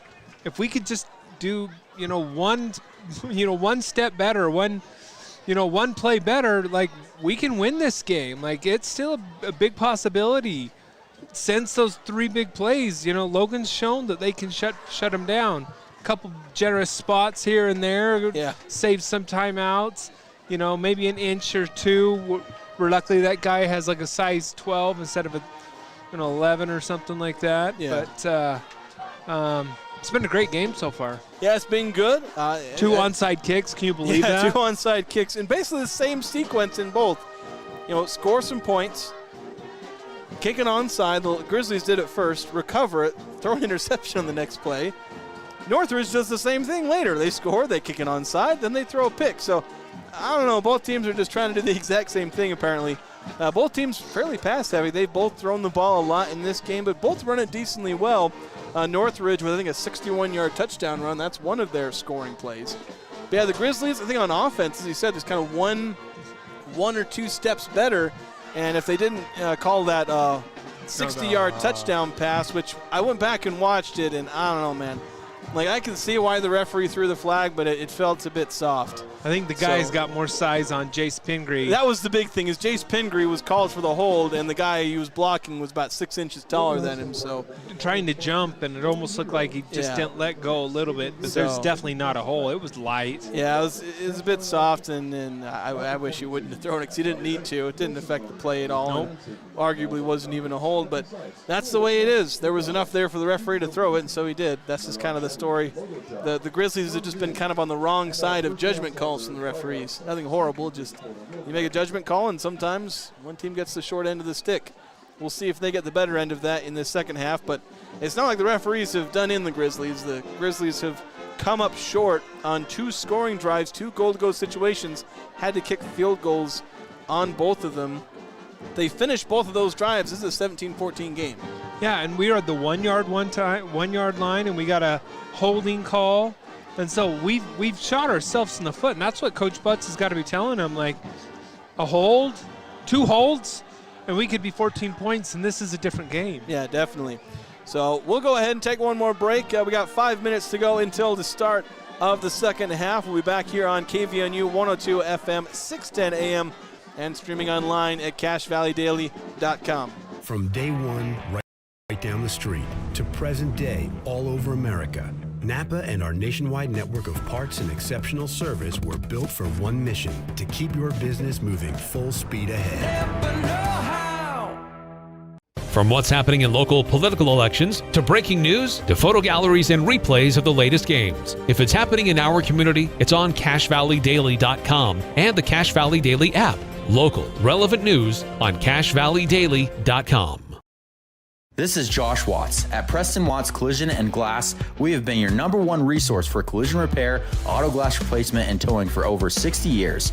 We are Cache Valley's largest collision repair center. Next time you crash, call Preston Watts Collision and Glass. We do it right. Searching for copiers and printers? Les Olson IT has what you need. Find reliable HP printers, award-winning sharp copiers, and high-end Ricoh graphic systems. Les Olson IT. Old Gristmill on South Main Logan, 4th North Logan, and now Smithfield offer Cache Valley that famous lunch special and natural bread baked the right way. Get your made-to-order lunch or baked goods at Cache Valley's Best of Northern Utah gold-winning bakery. The Old Gristmill, here for you. DD Auto and Salvage is going to pay you the most for junk vehicles. Get rid of your junk vehicles today. Pickup is available. DD Auto and Salvage in Logan. Call 787-04. That's 787-1204 today. See store for details. Logan High School would like to recognize and thank their sponsors of Logan High Football: Wilson Motors, A&D Landscaping, Cache Valley Bank, Murdoch Chevy, Pool Orthodontics, Factory Student Housing, Ogden Clinic, Vintage Muscle, and Duke Building Company. There's nothing quite like a great hometown. At the Young Automotive Group's Cache Valley dealerships, it's our privilege to call Logan home. We not only work to provide you with an exceptional customer experience, but take care of the community. We're committed to driving Logan forward. Visit Young Automotive in Logan today.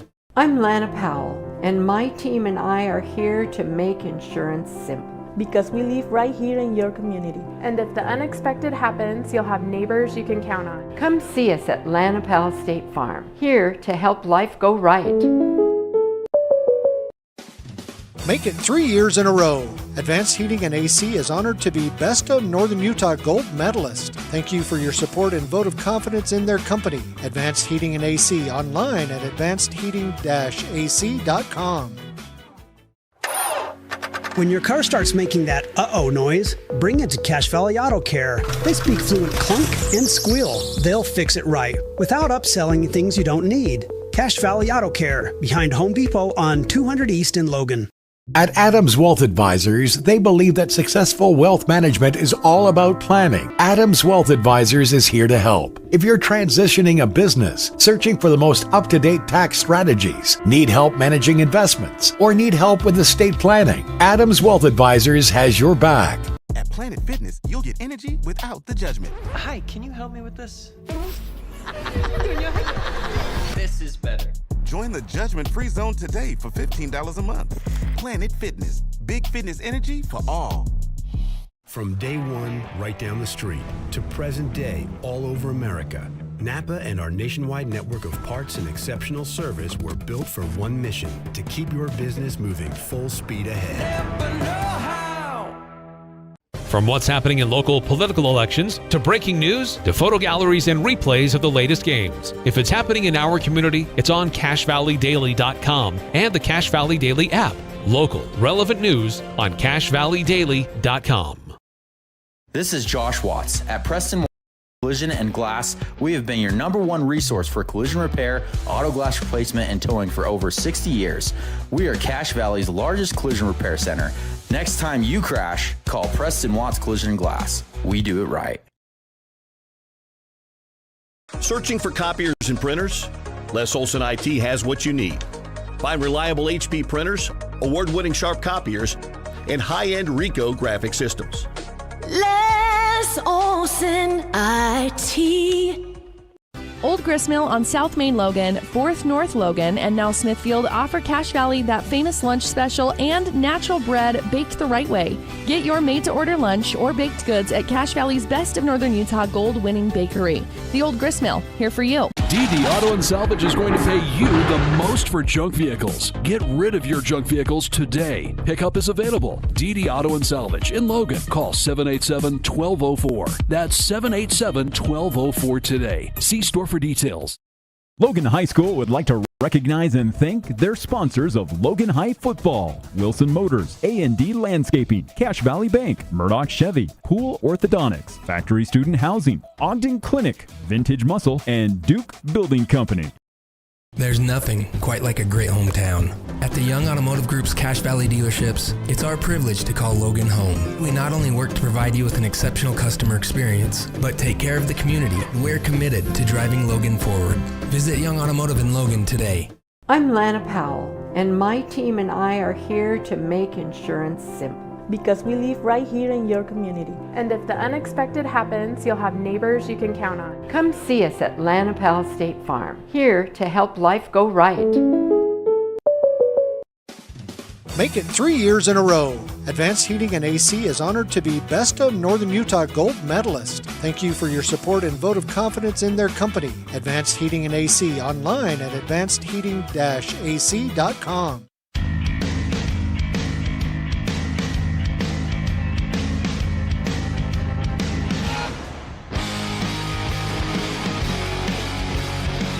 Welcome back to Crimson Field, home of the Grizzlies, as we're about to get started with the third quarter.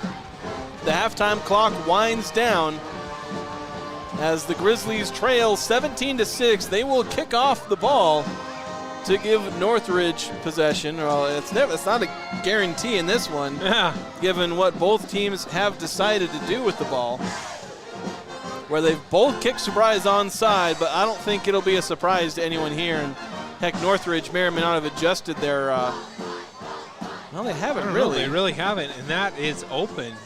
That same spot they kicked it, basically putting it on the 35-yard line to the right of the Grizzlies formation, but I think Northridge will be ready for it. And I think with how they've played on defense, they'll be just fine kicking this one away. So the Grizzlies, now they're moving up. Yeah, now they're filling it in. So the Grizzlies will very likely have to kick this one. Zeke Taylor to kick it off. He puts his foot through it. It's deep, and it'll be to the 3-yard line. Grizzlies going to have to tackle the return man, who runs to his left, trying to find a lane, and a hip tackle there. Just grabbing the jersey. As a Grizzlies, I couldn't quite see who did so. But Raiden Nilsson. Yeah, Raiden Nilsson. Yeah, he didn't get touched, and he was like the gunner, almost the wedge breaker, as they would say. But no one touched him. But he was the far back and had to sprint him, run all around him and chase him down, but he did a good job. As we've now just begun the second half, and Northridge with the ball in the 17-6 lead. Yeah, and this is big, because this is when Northridge wants to say, hey, if we score here, maybe a touchdown, we could potentially put this out of range. And so Grizzlies trying to bring pressure on first down. Northridge runs it, and the pressure turns into a tackle for loss as the Grizzlies wrap up the back 2 yards behind the line of scrimmage. I mean, and that was amazing. Olsen was there. What is that? Number 50 was there, Anthony Holmes, and I even think Ray Nelson was there. So, I mean, it was great. Three people, tackle for loss, great start. Northridge going with a bit more of a heavy formation here. Wide receivers bunched up on the line, on the right side of the line. Rolling out is the quarterback, looking for a man, throws short, caught for a short gain. He'll get to the 27-yard line for about a 4-yard gain. Sets up 3rd and 8. It was number 23, Luke Fisher, on the reception. The tight end, defensive end, and linebacker, a bunch of different positions there. Very interesting formation. I mean, they gave him time to throw, I guess, but. Yeah, got to roll out to his right. Now Northridge lining up with 3 wide receivers to the wide side, over to the left. Now rolling to the left, now looking back to the right, looking for a screen, caught, but swarmed and thrown down. The Grizzlies will force a 4th down as the back only gained 1 yard. And beautiful job. I mean, Olsen was there. 2 of the D linemen just read that. They stayed where they're at. One of them, I mean, we got a hit on the quarterback too. I think it was, it must have been the good kicker, Zeke, I think, got a hit on the quarterback. So all in all, amazing defensive series there for the defense. It was great. Forcing a 3 and out from Northridge, who will line up to punt. Kind of a weird 3 plays though. Zeke Jacobs, I believe, man, listed as a punter. It's hard to read his jersey from here. Bit of a low snap, but he'll get the punt off. He's got a big leg, and Jace Pingree couldn't quite get to that one. He has to just let it go. It'll roll, though. He's going to go pick it up now, as nobody from Northridge really came to get it. Pingree was 1 broken tackle away from an extra 20 yards. Yeah, and that's one of those coaches that are always like, no, no, no, no, no, no, yes, okay. Well, like, he made the smart play because, like, it was too far for him to run and catch. It would have been tricky. But the Northridge was just kind of letting it bounce, and then suddenly Pingree was 2 yards from the ball, and the nearest Northridge guy was 7 yards, so he just goes and picks it up and tries to run with it. Got an extra couple yards. Kept it from rolling a little further and got about 2 yards on the return. So the Grizzlies will take over with the ball. 9:45 to go here in the 3rd, and it's on the 32-yard line, their own 32-yard line. They'll try and make this a 1-score game. Favero handoff to Birch, met in the backfield, and he'll be dropped for a loss of 1. Yeah, and that's really just a D tackle stunting in and a little just went in the A gap on the right side of the line there, their left side. And so if he breaks that tackle, there is room to run. Probably can get 5 or 6 out of that one. 2nd down and 11 yards to go. Favero in the gun with 3 wide receivers to his right. Running back, Mason Birch moving from the right to the left hip of Favero. He'll drop back to pass, throwing wide. He's got Jace Pingree a few yards behind the line of scrimmage, trying to break a couple of tackles, and for his efforts, he will gain half a yard. They might give him the full yard. That almost looked like that was a backwards pass right there. In the end, he was way back. Yeah, in the end, it might have been a backward pass. Ultimately, doesn't matter. It's a gain of 1. As the Grizzlies face 3rd and 10 at risk of going 3 and out on their first possession of the second half.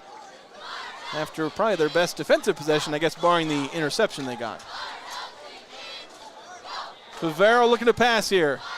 Pass rush coming. He rolls out to his right, throwing. Got a man at the sticks, but couldn't quite get it on frame of Jace Pingree. It'll be 4th down, and the Grizzlies will now punt. Yeah, and it was open too. Still tough to throw when you're on the run. 8:24 to go here in this 3rd quarter. See if we can provide you a few score updates. Halftime at Stansbury, Bear River trails 37-7. Ridgeline, last update was halftime. Might still very well be halftime. It was 50-0. Ridgeline over Tooele. And Mountain Crest has tied it up 7 apiece against Skyview. They're at 4:40 to go here in the 3rd. Here comes the punt from the Grizzlies, nearly blocked, and then fair caught at the 35-yard line, a few more inches closer, and that would have been a blocked punt. And they for went Northridge. right through the little wall there. That shouldn't happen. So I'm sure they'll get some coaching on the sideline there. And get a bit of coaching, make sure that you don't let that happen again. But the Grizzlies get away with it and punt it down to the 35, where Northridge now takes over. 8:18 to go here in this 3rd quarter. Searching for copiers and printers? Les Olson IT has what you need with reliable HP printers, award-winning sharp copiers, and high-end Rico graphics systems. All that and more at Les Olson IT. First play of the series and a pitch over the left side and tackle behind the line of scrimmage, thrown out of bounds. Zeke Taylor. I was really worried for a second because I thought they were going to throw the late hit flag. Yeah, but Zeke Taylor, boy, he strung him out, kept contained, made him go a little bit east and west until his buddy showed up. Great.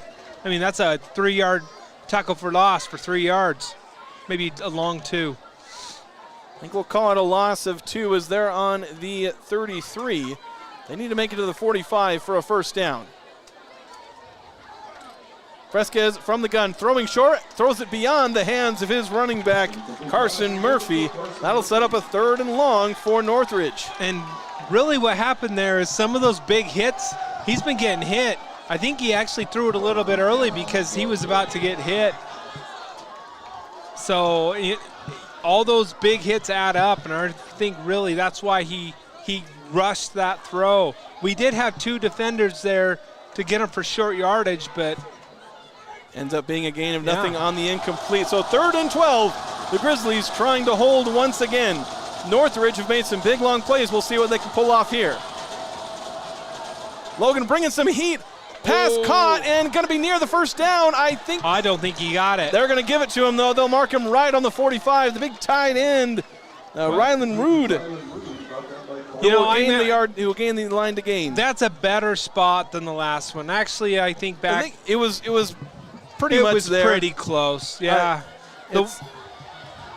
Yeah. You could have marked him short, but I think he did get to the 45. And we went for the interception there. Trying to get some pressure and trying to get the pressure, went for the bad pass. The linebacker maybe had a step on it, but it was just zoomed in there, rocketed in there, and if he just sits there and maybe makes that, instead of making the big hit and just tackles him, that's only a 5-yard gain instead of a 10-yard gain. But you don't fault them for trying to get an interception. Northridge has to burn a timeout as they were going to have a delay of game. It's a big timeout just for a first down, too. We'll see if the Grizzlies can take advantage of that. I don't know if they're too worried about burning a timeout when you lead by 11. Who knows, those kind of things can come back to bite you in the end. We hope. You'd hope if the Grizzlies can make a bit of a rally. They got to get a stop here. Dang near had one.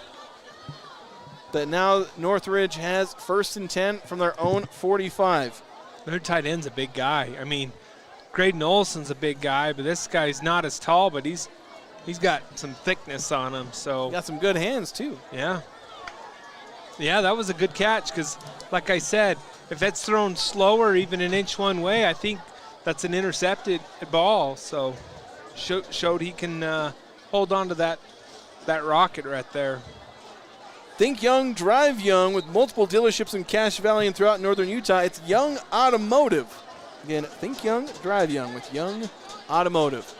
Coming out of the timeout, 7:09 to go here in the 3rd quarter. Northridge with the ball and a 17-6 advantage over the home team Logan Grizzlies. Here on 102.1 FM, 610 AM, and streaming online at CacheValleyDaily.com. Liam Fresquez in the gun, sending a man in motion. Jet sweep to the man, and just got away from a tackle in the backfield. He will ultimately gain 4 yards. Mason Birch had him 10 yards back in the backfield and just couldn't hold on. Just a little bit of speed by the wide receiver speedster getting away from the linebacker there. He read it perfectly and just, still a great play, but wow, we almost had him 10 yards loss. So 2nd and 7 for the Knights. Fresquez to throw, looking short, has a man. He's going to get a first down and a couple yards extra. Grizzlies giving a bit of cushion for that little hitch route as Dante Dyson getting the catch there. He must have a lot of speed because we're sure giving him a cushion. Well, he was the one that beat him twice deep. I thought that was number 23. It was Dyson. Was it Dyson? On that first drive, he caught 2 passes. That's why they're doing it. Yeah. So 1st and 10 now on the plus 43 for Northridge. 6 minutes to go here in the 3rd. Fresquez with 3 wide receivers to his right, awaits the snap from the gun. He'll look to his left initially. No, now he's going to run. I think it's a quarterback draw. He will slide after a gain of about 6. And see, there's the less favorable spots Logan was getting. They give that to Northridge. They shorted him a yard. Yeah. Of course, he slid that time. He did slide, and so that's probably an accurate place for the slide because it's where the slide starts, not where he ends up. But that's why the one that they did for Favero, where he went head first, it's like they thought he was sliding and shorted him like 3 yards. 2nd down and 5 yards until first down for the Northridge Knights. 4 wide receiver spread. Logan showing a blitz. They will do so. There is a flag. They should blow that. That must be a legal formation. Yeah, it'll be a legal formation. They didn't blow the play dead, so it's not an offside or false start. And I can't imagine it's anything but an illegal formation. The wide receiver is talking to the referee, pleading his case, but the referee says it's an illegal formation. Back him up 5 yards. Instead of 3rd and 2, it'll be 2nd and 10. And that's when you're frustrated because really they didn't have one on the line of scrimmage right in front of the referee over here. And so when you're taught to come up and say I'm on, and the referees in high school usually help you. Why are they putting it on? It was 2nd and 5. That's weird. It's supposed to, wasn't it just 2nd and 5? They basically marked it off from where the flag was. That's not what an illegal formation penalty is. That's terrible. Oh, gosh. Fresquez to throw. He's got a man and missed him, just threw it a little low. Yeah, I'm baffled by that. That's basic refereeing stuff. Unless I don't know the rules, which is... No, no. And a timeout, I think, called... Nope, wait. Well, they pointed the clock.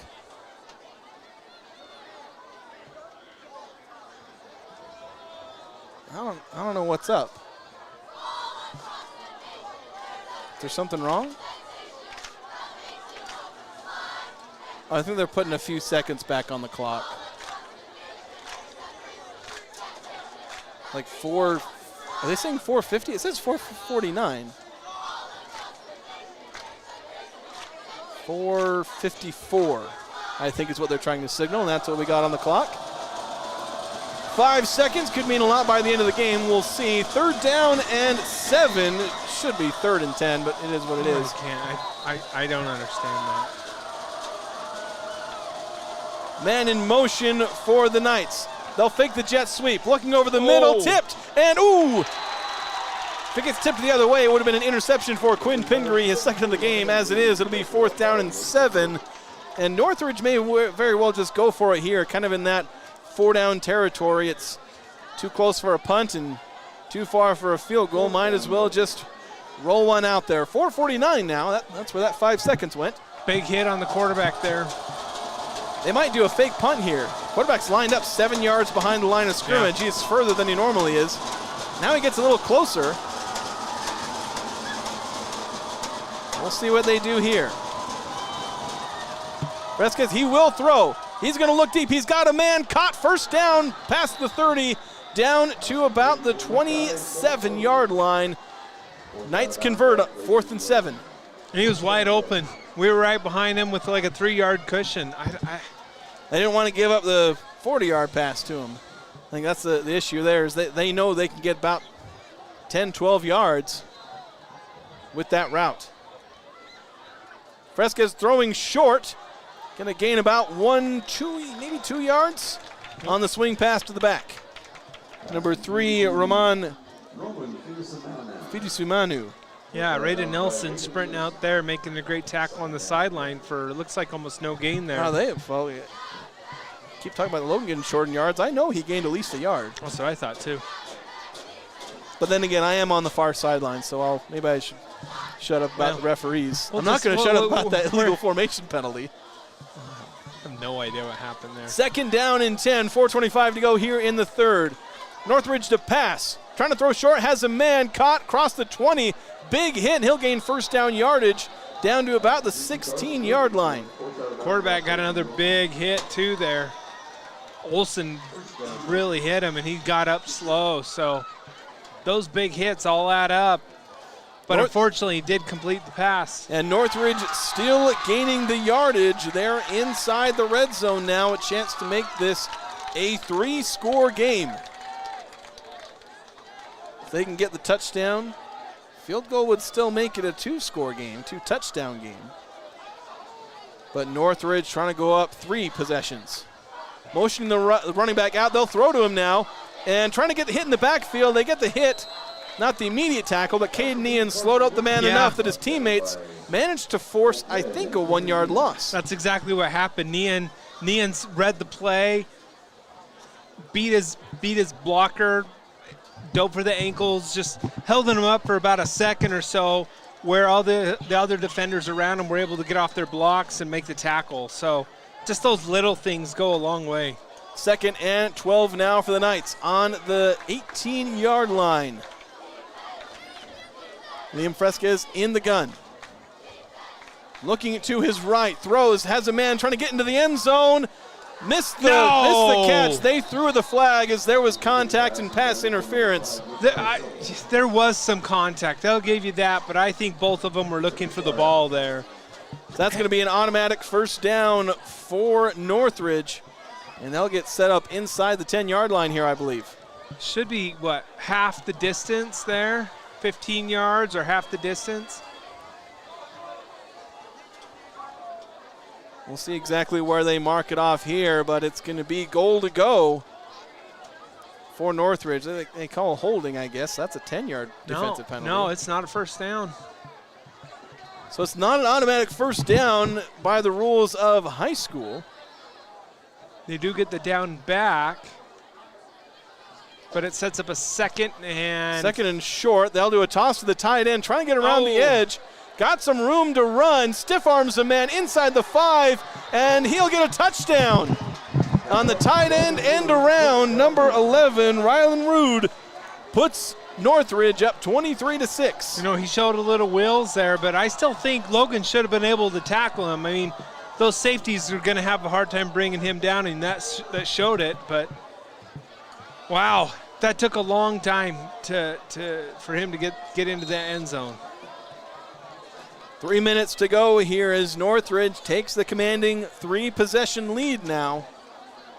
Trying to make it 24-6 with this PAT. Snap good, hold the same, blocked. But the running back, he held on to it, or did he hang on to it, and they got the 2-point conversion. They got a 2-point conversion. Did he just keep it, or did I imagine him blocking it? I thought it was blocked, and then he just picked it up and ran, or a bad snap or something. It was just, but we just let him run in there. Like, where's your people coming off the edges? You usually have a safety. Oh, they were trying to block the kick. Yeah, but you usually should have your free safety should almost kind of be like watching for that. I don't know. What a weird game. Two onside kicks, a 2-point conversion off a muffed, like a poor snap or a blocked kick or something.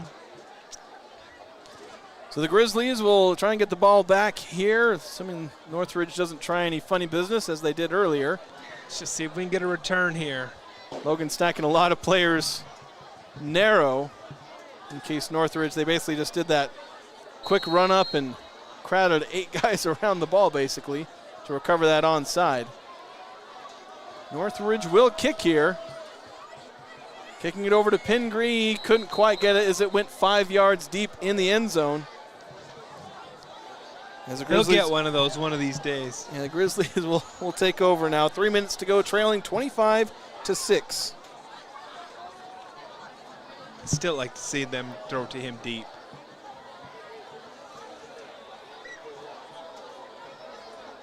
It's like put him on a linebacker, middle of the field, and go deep.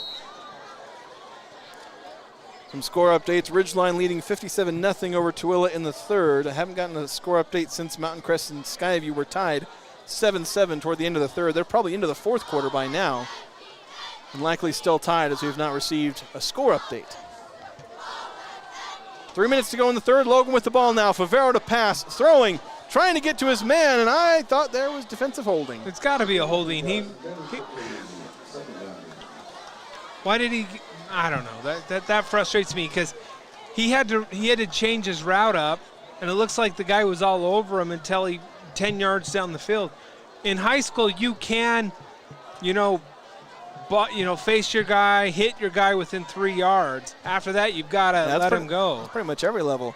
It'll be 2nd and 10, though, as the ball fell incomplete. Favero with 3 wide receivers to his right side. As he'll roll that direction, now throwing back to the other side. He's got Mason Birch in the backfield. Jukes one guy, jukes the second, around the end, across the 45, across the 40, across midfield, and he'll finally be hit almost out of bounds as he crosses the 40-yard line on a massive play, gain of 50. And I'll tell you what, that's another Mason Birch play that's just amazing. He had a corner there that had an easy tackle on him, and he somehow just juked him out and kept running. And once that sure tackler, Birch outran him, I mean, just use that strength that he's got. He was able to get about 40 yards. Great play. 2:20 to go here in the third quarter. Grizzlies on the move. They're going to throw to Jace Pingree on a quick swing route. He's going to get first down yardage. He's got a little bit more. Trying to spin around the defense across the 25, almost to the 20-yard line. Gain of 14. I love that. Get him in. Give Pingree. Pingree's got that speed. You give him a little bit of room, and he'll go straight up the field quickly. Like, he's got no fear to do that. Gain of 19. Now throwing to Mason Birch. Hesitates a moment, and now he's going to run, but they're going to call this one back for a hold. That was, to be honest, that was more of a hold there. Kian Naylor, I believe, going to be the one called for a hold. That's going to bring back a 12-yard gain, actually more like a 15-yard gain. Yeah. Although we're also going to have an injury timeout, one of the Northridge players cramping up.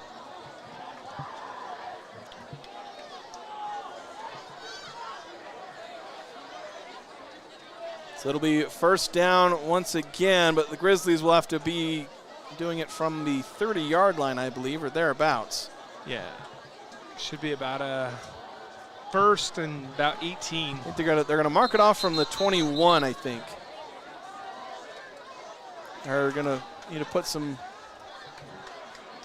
little bit of time back on the clock there.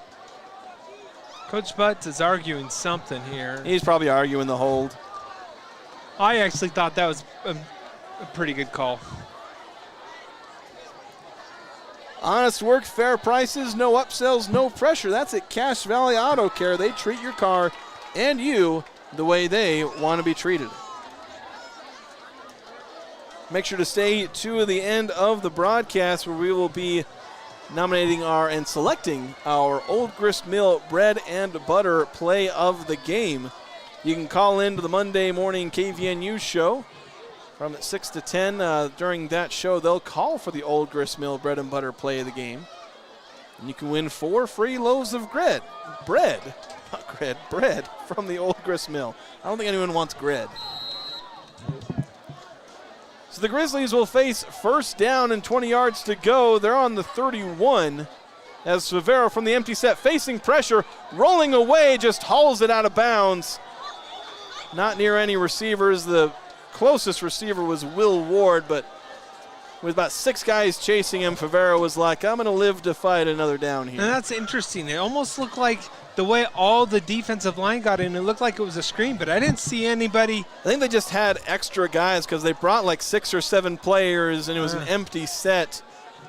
You'd like the Grizzlies to be able to spot that and be able to hit some quick passes. Where's the open man or something like that if everybody's there? Yeah, but open guy over the middle. But no one was really open there, so great coverage by the secondary for Northridge. And Northridge earns the 2nd and 20 here. Handoff to Birch. Up the middle, breaks 1 tackle, and then gets wrapped up by 3-4 Northridge players, but not before a 9-yard gain from Birch to set up a 3rd and much more manageable and potentially a 4th down attempt. Another empty set for the Grizzlies here. Northridge sending pressure, but Favero's got some time. He's going to throw it long. He's got Caden Nean caught. Touchdown. Touchdown Grizzlies. 22 yards from Easton Favero to Caden Nean. I think you got to go for 2, Jason. You need points. I believe they very well will do so. Kicker is not out there, as Zeke Taylor will remain on the sideline until the kickoff. So with 53 seconds to go in the third, the Grizzlies get their first touchdown. Here they're going for two. Favero, 4 wide receiver spread. Looking to throw, throws over the middle, tipped through the hands. I believe that was Nean once again, couldn't convert. Yeah, probably just a little bit of a fastball there and just a little high, but Nean's probably thinking he should have caught that. So it'll stay 25-12 as the Grizzlies double their score to get this one a little closer. A 2-score game once again. The Grizzlies in this one, if they can get themselves a stop, can try and make things happen. As we await the kickoff here. Do we have any other score updates, Josh?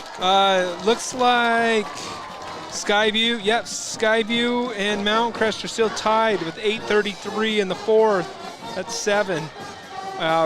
Ridgeline's running away with this with 6 minutes in the third, 57-0. We gotten any more score updates from Green Canyon? Last I checked, they were up 66. Got to be over. 66-0 at half. And then Stansbury's up 37-7 on Bear River. Grizzlies line up for a kick. Clock currently malfunctioning, saying 60 minutes and 53 seconds. There's only 53 seconds to go here in the third. Bit of a pooch kick here as Grizzlies send it down to the 25. It'll be fielded off the bounce by Northridge, and they'll get to the 27-yard line. And a flag, a late hit out of bounds is what they're going to call. They're going to tack 15 yards onto the end of it, and Nate Butts has given a word to the official. I don't think high school, once you're down, and I think he didn't get touched, and so I think that's why the receiver was hitting him, because he was like sitting on his butt right there. The officials are going to add on 15 yards and give Northridge quite the advantage here. 47 seconds to go here in the third quarter.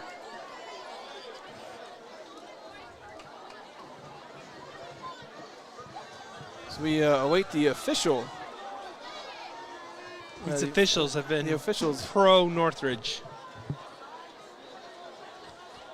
We're waiting on them to mark the ball off or something.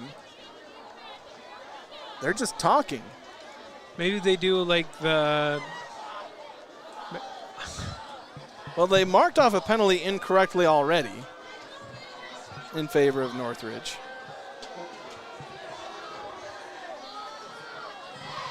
And now okay, here we go. Now they're going to mark it off. They'll give 15 yards to Northridge for free here, as that'll put them on the 42-yard line, I believe, to start this drive with 47 seconds to go in the third.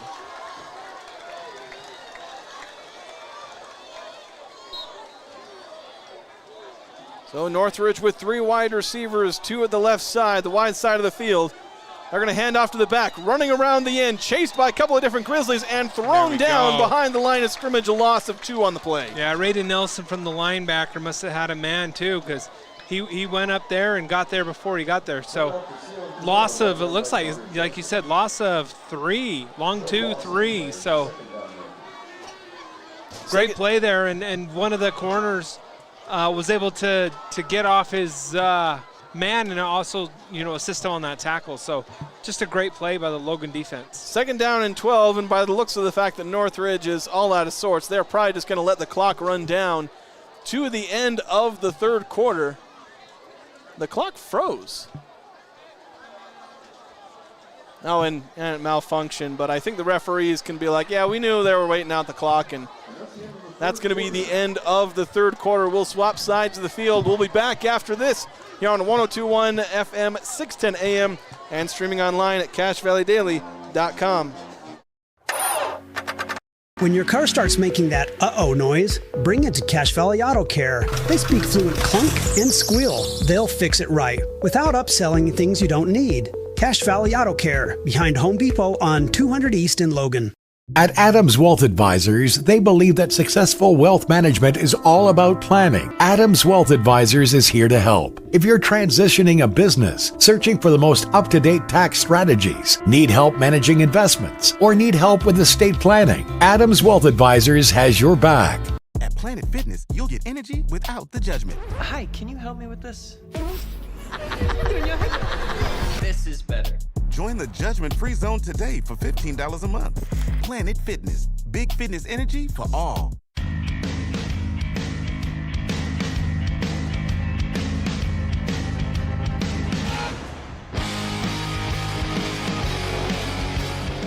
Welcome back here as we begin the fourth quarter here on Crimson Field. 102.1 FM, 610 AM KVNU, and streaming online at CashValleyDaily.com. Jason Walker here alongside Josh Anderson as we bring you the conclusion of tonight's game. Somebody's breaking a 3-game losing streak, either Northridge or Logan. Bit of a pass rush there, getting the pass off, and the ball's out! The ball is out! What are they saying? The referees might say it was out of bounds. They're saying it's Logan ball! It's Grizzlies ball after the fumble! I don't know how they gave us that. We were way out of bounds, but I'll take it. That was really close, and I am not quick enough to hit the replay button to save those seconds of footage. Wow, okay. Grizzlies forced that fumble with 11:51 to go in the fourth quarter. And the Grizzlies take over, trailing by 13 points. You have to think they didn't even necessarily need to go for 2 earlier. No.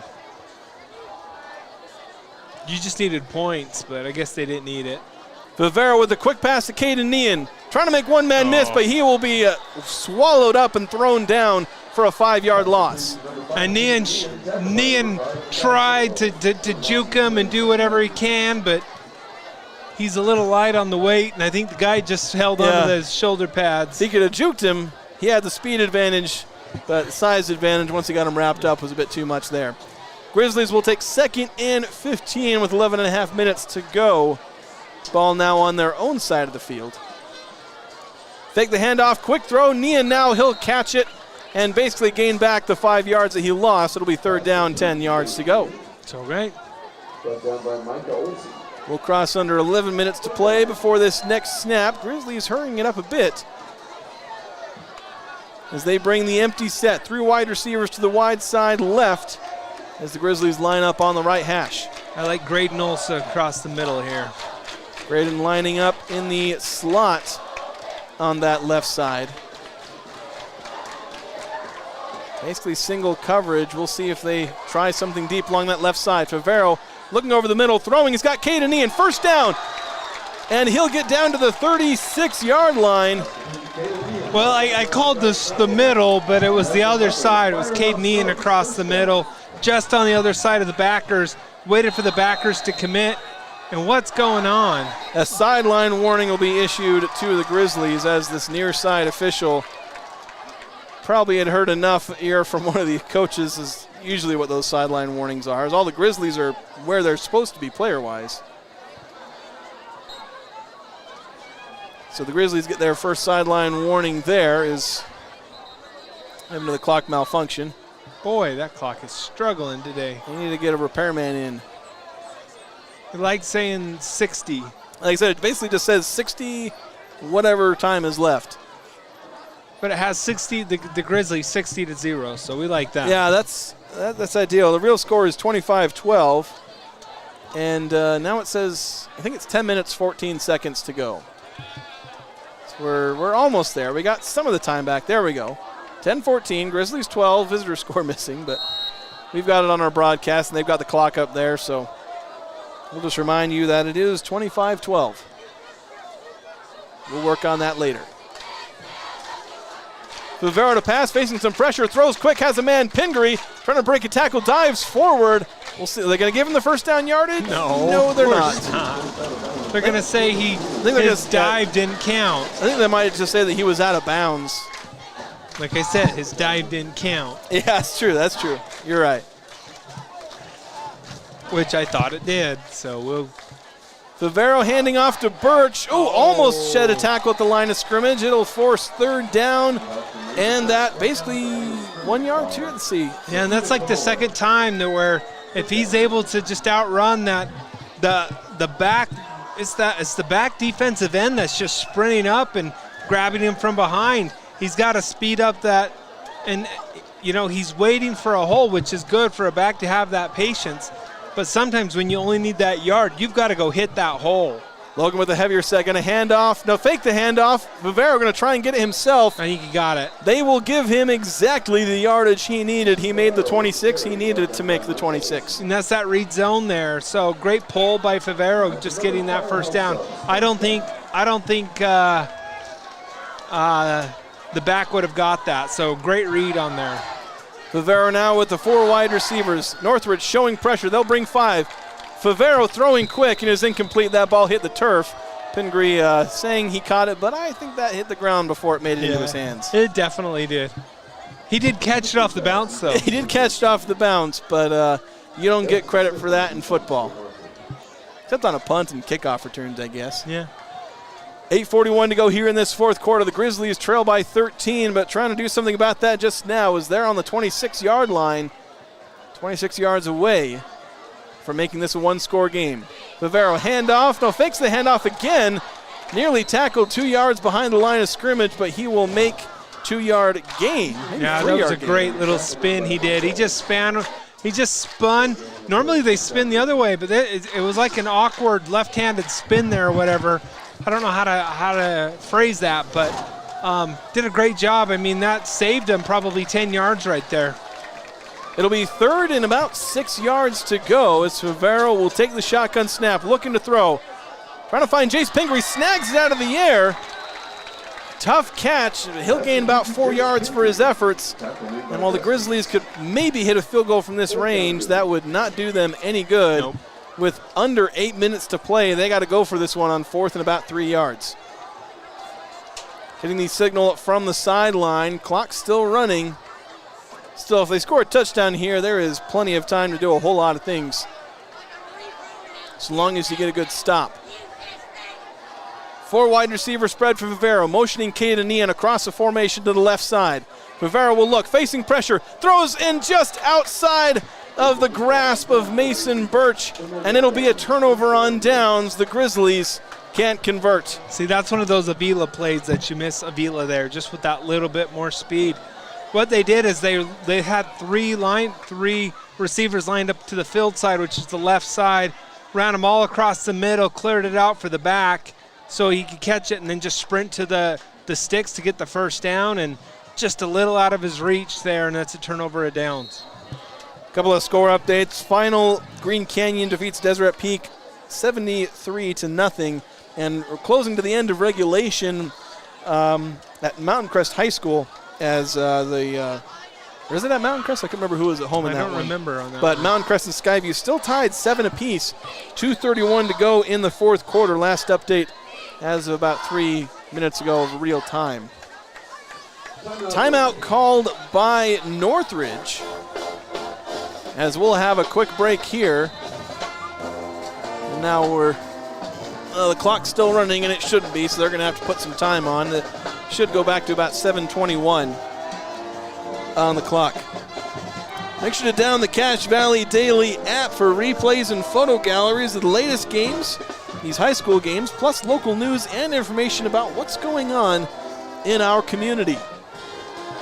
Covering the Aggies in sports, high school sports, with those photo galleries and live streams, as we're here on CacheValleyDaily.com. As well as on 102.1 FM, 610 AM, KVNU, home of the Grizzlies for the last 80 years. We're proud to continue that tradition here in the Val. And myself, Jason Walker, with Josh Anderson, Joe Eliason on the camera over with us. As they put 7 minutes and 30 seconds to go, with that timeout being called by Northridge. Their second timeout of this half. And they'll come out after the quick break as we resume play. Logan needing with all their might a quick stop, as they need 2 scores now after coming up short on that 4th down. Quick pass completed behind the line of scrimmage, trying to gain some yards after the catch. There we go. and Northridge will basically get back to the 20-yard line, and that's it. Is that someone down? No. All players accounted for getting up. Good. One trotting off the field for a quick break, quick breather. Just a great individual play there. I mean, everybody was on their man. We rushed the quarterback a little bit, threw it quick, and no gain there, or a half-yard gain. So great job for first down. Under 7 minutes to play. Quick pass, screen, caught at the line of scrimmage, then gaining about 7 yards. We'll see where they spot this. I'll give them 6. As we cross under 6 minutes and 50 seconds to play. It'll be third down and 4 yards to go for Northridge. Grizzlies could certainly use a stop here, as that would likely force Northridge into a punt. And that's a great call by Northridge. They knew Logan's trying to put pressure because they know they're in a hole there, and so the screen game's something those D linemen have to have in the back of their mind. 3 wide receivers bunched right on the right side of the formation for Northridge. Dropping back to pass. Looking, throwing over the middle, caught, and, incomplete. Excuse me, not caught. That should be fourth down. It looked like he caught it. And long, and I think you've got to punt this ball if you're Northridge. You're too far deep. Yeah, they are bringing out the punt team. 6 minutes and 13 seconds. Clock stops because of the incompletion, and the punt team comes out, as that is ultimately the smart play. They got a big leg punter here. And Pingree's back there ready to go, so I'm excited for this. Rylan Rude, who had the touchdown earlier, he's been the man back there. I think I misattributed a different player as their punter, but he's managed to put his foot through this one pretty well. Bit of a low snap, but he'll get the punt through deep. Jace Pingree will catch it with a bit of room to run. Around the right side, stiff-arming a man across the 50 and just almost to the 45-yard line, the plus 45. They'll give him the Northridge 47-yard line, so they'll take over there with 5:59 to go here in this game, needing 2 touchdowns to tie this one up. And that's a great return. That's exactly what we needed. I mean, what was that, about 15-yard return? Probably 20-yard return there. Thereabouts. He caught it about the 35 or 40-ish. He makes it to the 47 of the Knights. So here we go, the Grizzlies in crunch time. 3 wide receivers, 1 running back, and tight end Graydon Olson, who's lined up on the right side of the formation. Favero handing off to Birch. He slips on the turf, and he's going to end up losing 1 yard. I don't know if he would have gained much more, even if he hadn't stacked slipped. there. I mean, if we were Merlin Olsen, I always said that's the ghost of Merlin there. So, I don't know, I guess the Crimson Gods got him there, but... 5 wide receiver set now. They're going to do a quick throw to Jace Pingree. Got some room on the outside. Room to run. Diving back to the inside, making a bunch of guys lose their shoes. And 1 man to go. Pretty much 1 man to go, and then I think he can sprint his way to that end zone. But he's just electric, Jason. He's electric when he gets that ball in space. I think I sprained my ankles just watching that. I know. It's crazy. 5:18 to go here as the Grizzlies get first down and 10 as Pingree made it all the way to the 32-yard line. As the clock continues to run, we're not quite in desperate hurry-up mode yet, but we are quickly approaching that. Favero with 4 wide receivers rolling out, and I was looking back, throwing to the running back. Oh, and hit immediately. Northridge read that well. Number 8, the linebacker, Jack Hall. Yeah, and that just took a long time to set up, and Northridge just manned up, and they just were right on the receiver there who hit it, and just for a loss of, what is that, a loss of 4? Yeah, about a loss of 4. Takes it back to the 36-yard line. 4:35 to go here in this game. Grizzlies now need to score and score quickly. Favero to pass. They're throwing some pressure over the middle. Caden Ian catches it. He lands right on the 20-yard line. They'll give him that. And that's a beautiful throw there. There were 4 or 5 men around it, and he put it the only place that Nian could have got it. Low where he had to slide for it. Beautiful catch by Nian for a first down. Empty set for the Grizzlies. 4:15 to go here in this game. The Grizzlies trailing by 13. Favero looking to throw. He'll scramble now. Still looking to throw, and he just throws it out of bounds. No O-line upfield. We're good. No flags. Great job just getting rid of that. Feels like there was a short pass they were setting up as Will Ward was blocking one of the defensive backs out on the outside. think they were looking for a quick pass there, and it just didn't materialize on that first read, and Favero didn't know where to go with it, and so is, again, lived to fight another down. The Old Grist Mill has locations in Smithfield, Logan, and South Logan. Have you tried the fantastic breakfast sandwiches at those locations? You'll love it. And again, they sponsor our Old Grist Mill Bread and Butter play of the game. Favero looking to pass, throwing deep, has a man. Is it caught? Yes, it is. Yes, it is caught. Touchdown, Grizzlies. Jace Pingree with the beautiful catch. I thought that was thrown a little long, but he knows the speed of Jace Pingree. Beautiful play right there. Beautiful ball. Only he could catch it. Yeah, I think he even left his feet to catch that. So just a beautiful play, sacrificing the body and for this team. Makes it 25-18. Zeke Taylor in for the PAT. It is up. It is good. And so the Grizzlies trail by 6 points with 3 minutes and 57 seconds to go. As Logan trying to make a desperate comeback here. They maybe have some room to do it. They can get a stop.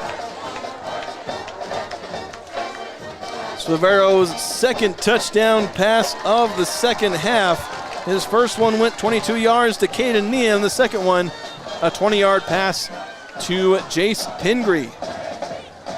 We've got some good nominations for our Old Grist Mill Bread and Butter play of the game. I think I have 5 nominations so far. We'll have some hearty debate in our post game as we figure out which one. Of course, who knows? There's maybe a play that hasn't happened yet that ends up being the play of the game. 25-19 our score now with 3:57 to go. Zeke Taylor set to kick things off. Northridge has a lot of players within 15 yards of this.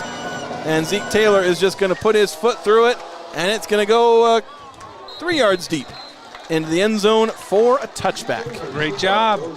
Exactly what you want. You don't want any clock run off, and so just get that in the end zone for a touchback.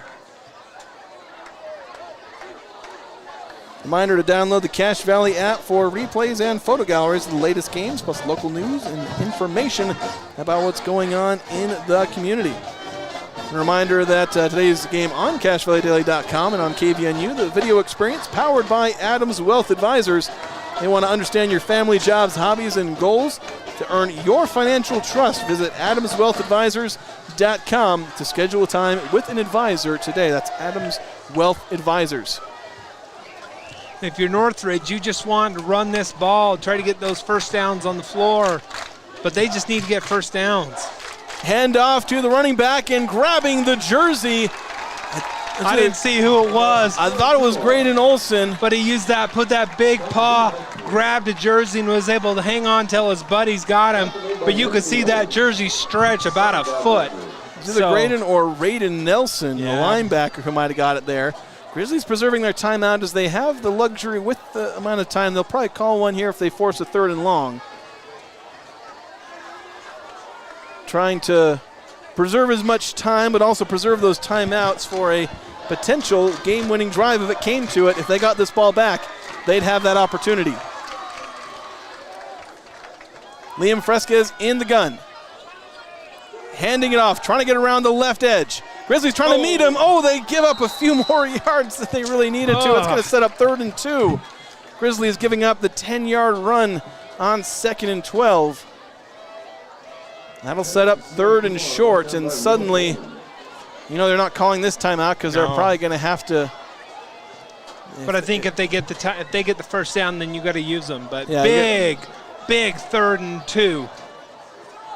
They got their big tight end there. Watch just going behind him. So Grizzlies putting almost every player they have on the line. 7 guys on the line of scrimmage. Watch the hard count. Man in motion. Handoff to the running back. He will get the first down yardage.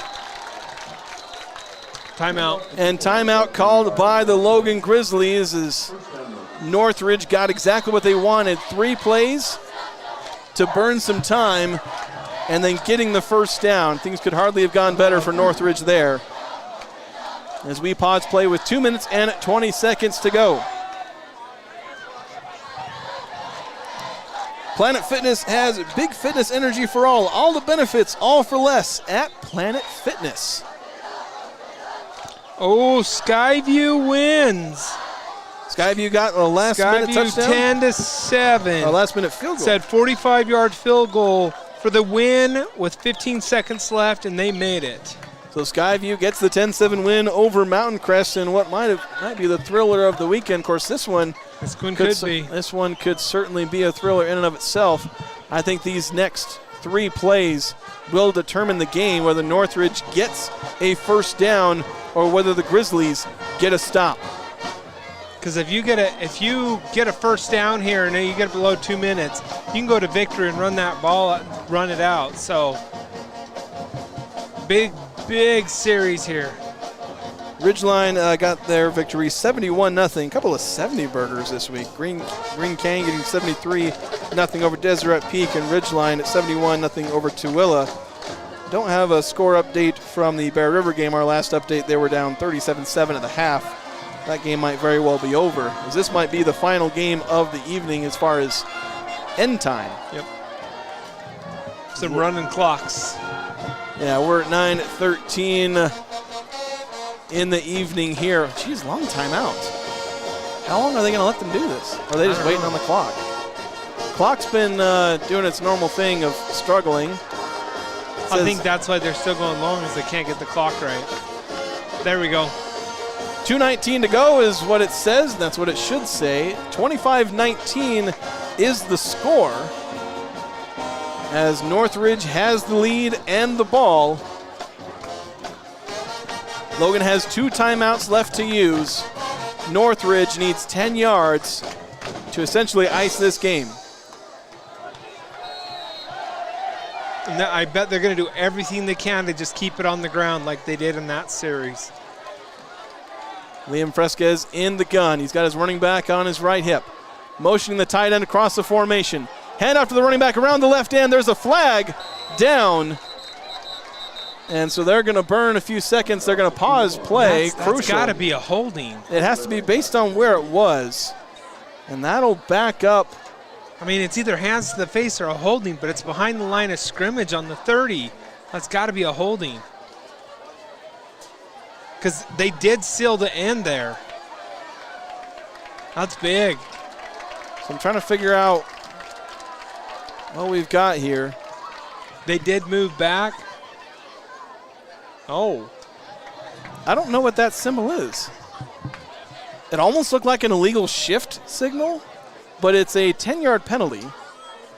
And we have another quick clock malfunction. Is that a chop block? No. I have no clue.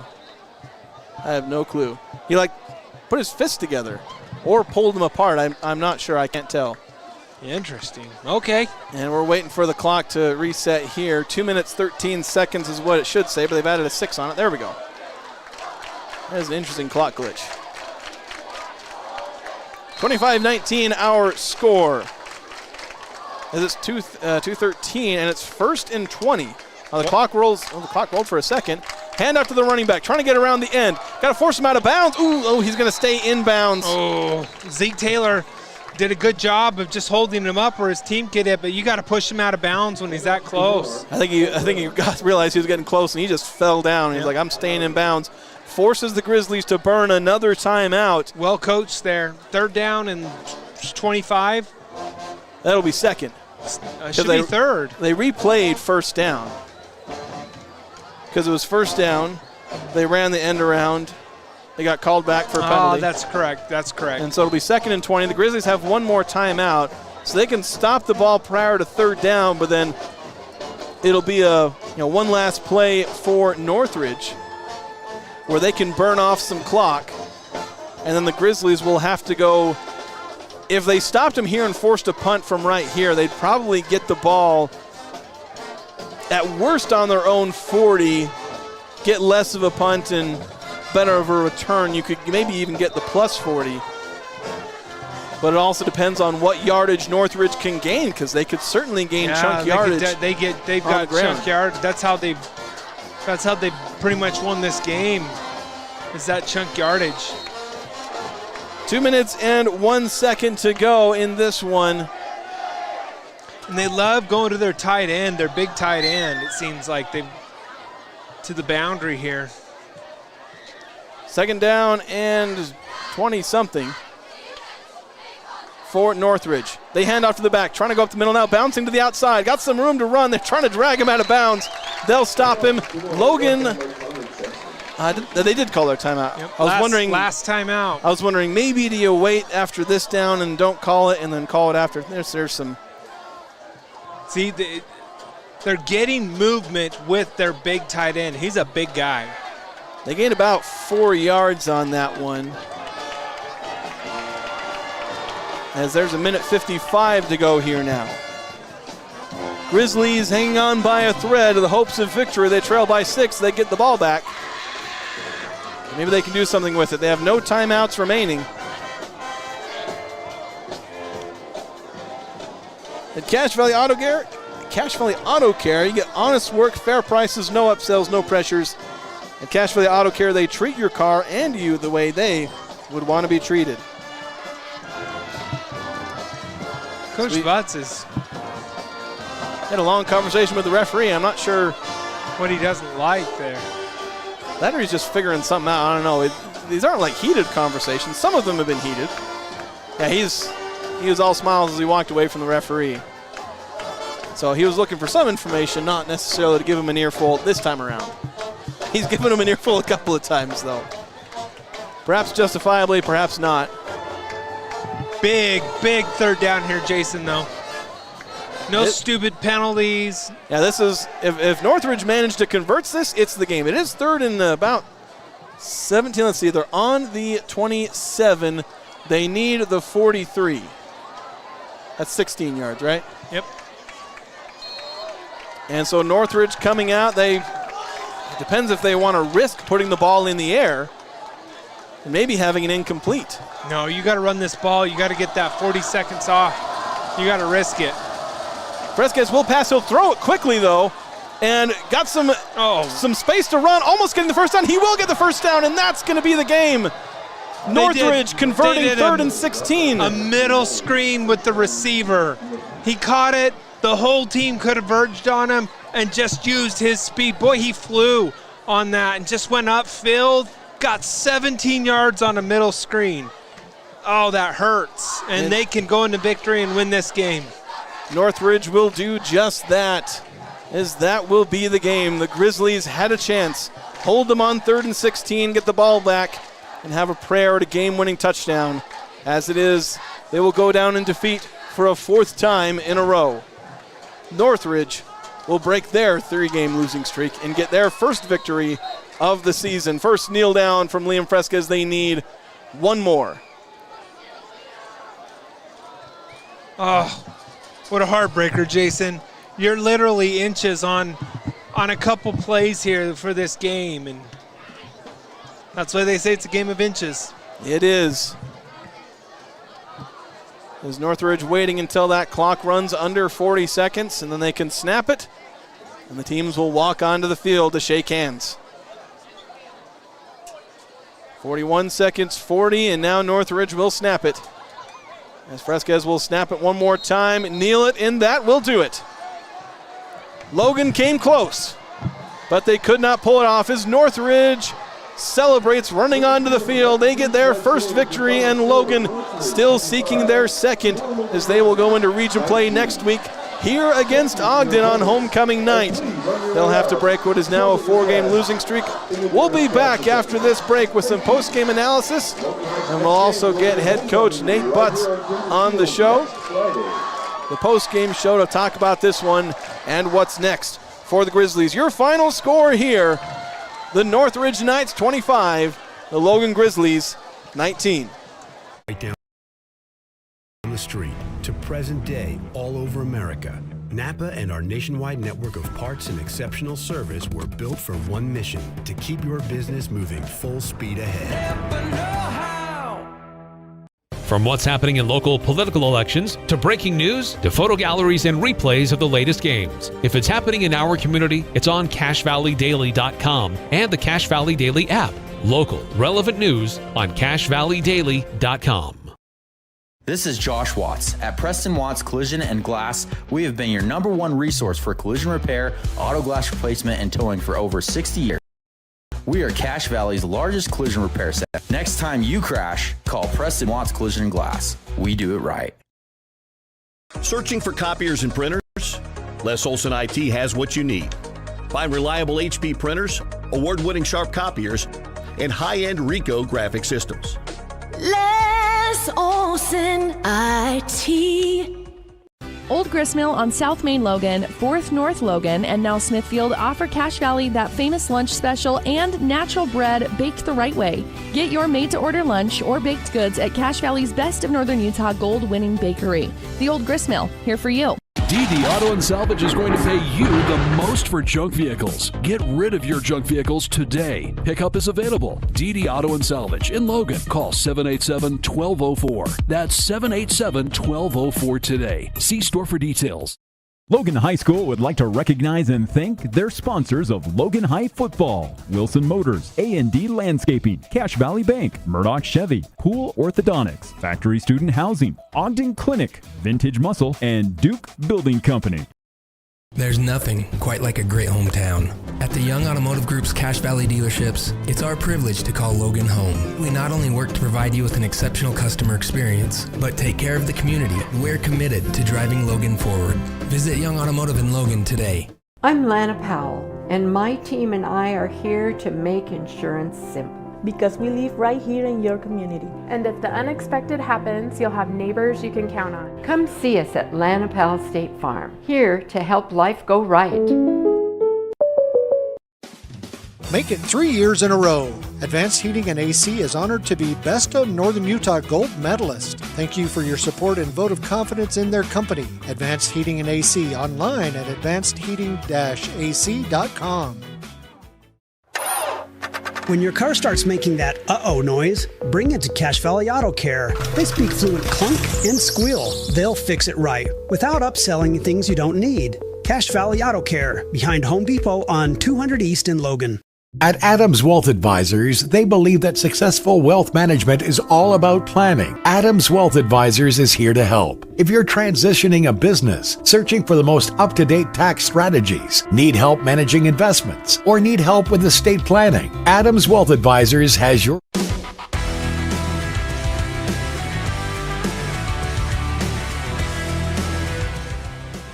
welcome to the post-game show. If you can hear me, I got to point my mic in my mouth. That's a thing. You'd think I'd learn that in radio. Jason Walker and Josh Anderson, if the camera wants to stay still, the stands are still shaking as we got, it's really bright. Look even wider than normal. Again, Jason Walker here with Josh Anderson as we go over the post-game show here on 102.1 FM, 610 AM. KVNU and streaming online at CacheValleyDaily.com. Those of you watching on CacheValleyDaily.com can see my ugly mug and Josh Anderson. So let's break this one down, Josh. This is the closest they've been in the last 3 games, but the Grizzlies still going down 25-19.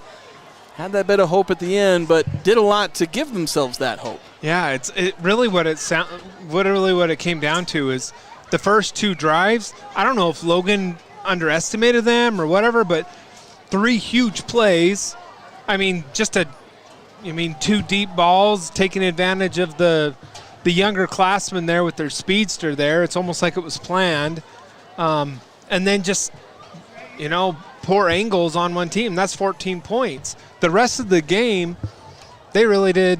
They really held them in check. So we got a visitor here, though. Yeah, we got head coach Nate Butts. You want to come join us? We'll pass the headset to you. And Coach, I know that's kind of hard to see there at the end. I know you guys came so close. Better to be close than the last few games, though. You're showing some real big improvements for this team this game. Yeah, really, really proud of the fight of the kids. They just never gave up, and our theme of the week was just keep going. And they bought into it, and you saw it to the very end. Yeah. Man, we're close.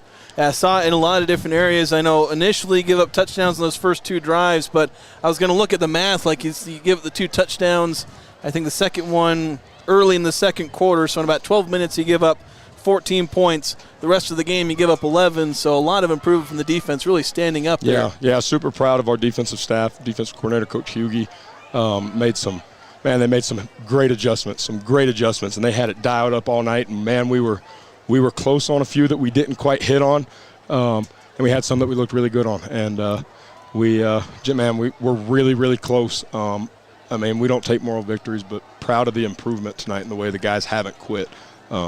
So, take what you can get from it, right? I know another area of improvement. This is our Napa Auto Parts best part of the game. That was a run game where I know you've struggled a bit on the run game, but today Mason Birch getting some chunk yards and Pavero getting involved in the ground game too. Again, great job by the offense. Super proud of them. We actually made a change with our offensive play caller this past week, and Latu Pani just had them dialed up in the run game. That was fantastic to see, man. Some big time adjustments we made, and we called on the offensive line, and they answered for sure. So I know you've talked about the focus and the focuses you've put, the just keep going, all that. What are the biggest improvements you've seen overall from this team? From those last 3 games where the scores weren't as close to this one. Yeah, well, I mean, this was one of the most poorly officiated football games I've ever seen in my life. I'm calling the Utah High School Activities Association out right now for the dismal officiating that I've seen this season, and the lack of training and professionalism displayed by the officiating crews. Tonight was a prime example. The film will be getting sent in, it will be addressed, and I would like to get a response this time when I send my film in, please. But just man, so happy for the kids and the way they fought through the adversity. Again, that was a sub-varsity crew officiating a varsity football game tonight, and that's unacceptable in the state of Utah where there's some dang good football players. It's disrespectful to the game, disrespectful to the kids, and the kids fought through it. And I always tell them, I say, hey, let me play the game with the referees. You guys go play football. And they did, and there's so many times they could have folded with some of the shenanigans going on out there from that officiating crew. So, just so pleased with that, man. The kids they just didn't fold, and that's the biggest improvement that we've seen, and really excited to take that into region play. Yeah. So now looking at region play, what are the biggest keys for you guys now going to face Ogden? They probably waved as they went by. They were at Preston this afternoon. Yeah. Well, man, we've got to continue to establish the run game, obviously offensively, and we got a great building block in that tonight defensively. Coach Hughie does a great job putting us in the right calls. We've just got to clean up a little bit of technique on that side of the ball, especially with our tackling, there are a lot of times when we have them in the backfield and they get loose, they gain 6 or 7, and we're headed in the right direction there. Definitely. All right, we'll go ahead and let you go. We'll take a break, and then up next we'll have our Old Grist Mill bread and butter play of the game here on our postgame show. Without the judgment. Hi, can you help me with this? This is better. Join the judgment-free zone today for $15 a month. Planet Fitness, big fitness energy for all. From day one, right down the street, to present day, all over America, Napa and our nationwide network of parts and exceptional service were built for one mission: to keep your business moving full speed ahead. From what's happening in local political elections, to breaking news, to photo galleries and replays of the latest games. If it's happening in our community, it's on CashValleyDaily.com and the Cache Valley Daily app. Local, relevant news on CashValleyDaily.com. This is Josh Watts. At Preston Watts Collision and Glass, we have been your #1 resource for collision repair, auto glass replacement, and towing for over 60 years. We are Cache Valley's largest collision repair center. Next time you crash, call Preston Watts Collision and Glass. We do it right. Searching for copiers and printers? Les Olson IT has what you need. Find reliable HP printers, award-winning Sharp copiers, and high-end Ricoh graphic systems. Les Olson IT. Old Grist Mill on South Main Logan, 4th North Logan, and now Smithfield offer Cache Valley that famous lunch special and natural bread baked the right way. Get your made-to-order lunch or baked goods at Cache Valley's Best of Northern Utah gold-winning bakery. The Old Grist Mill, here for you. DD Auto and Salvage is going to pay you the most for junk vehicles. Get rid of your junk vehicles today. Pickup is available. DD Auto and Salvage in Logan. Call 787-1204. That's 787-1204 today. See store for details. Logan High School would like to recognize and thank their sponsors of Logan High Football: Wilson Motors, A&D Landscaping, Cache Valley Bank, Murdoch Chevy, Pool Orthodontics, Factory Student Housing, Ogden Clinic, Vintage Muscle, and Duke Building Company. There's nothing quite like a great hometown. At the Young Automotive Group's Cache Valley dealerships, it's our privilege to call Logan home. We not only work to provide you with an exceptional customer experience, but take care of the community. We're committed to driving Logan forward. Visit Young Automotive in Logan today. I'm Lana Powell, and my team and I are here to make insurance simple. Because we live right here in your community. And if the unexpected happens, you'll have neighbors you can count on. Come see us at Lana Powell State Farm, here to help life go right. Make it 3 years in a row. Advanced Heating and AC is honored to be Best of Northern Utah Gold Medalist. Thank you for your support and vote of confidence in their company. Advanced Heating and AC, online at advancedheating-ac.com. When your car starts making that uh-oh noise, bring it to Cache Valley Auto Care. They speak fluent clunk and squeal. They'll fix it right without upselling things you don't need. Cache Valley Auto Care, behind Home Depot on 200 East in Logan. At Adams Wealth Advisors, they believe that successful wealth management is all about planning. Adams Wealth Advisors is here to help. If you're transitioning a business, searching for the most up-to-date tax strategies, need help managing investments, or need help with estate planning, Adams Wealth Advisors has your back. At Planet Fitness, you'll get energy without the judgment. Hi, can you help me with this? This is better. Join the judgment-free zone today for $15 a month. Planet Fitness, big fitness energy for all. From day one, right down the street, to present day, all over America, Napa and our nationwide network of parts and exceptional service were built for one mission: to keep your business moving full speed ahead. From what's happening in local political elections, to breaking news, to photo galleries and replays of the latest games. If it's happening in our community, it's on CacheValleyDaily.com and the Cache Valley Daily app. Local, relevant news on CacheValleyDaily.com. This is Josh Watts. At Preston Watts Collision and Glass, we have been your #1 resource for collision repair, auto glass replacement, and towing for over 60 years. We are Cache Valley's largest collision repair center. Next time you crash, call Preston Watts Collision and Glass. We do it right. Searching for copiers and printers? Les Olson IT has what you need. Find reliable HP printers, award-winning Sharp copiers, and high-end Ricoh graphic systems. Les Olson IT.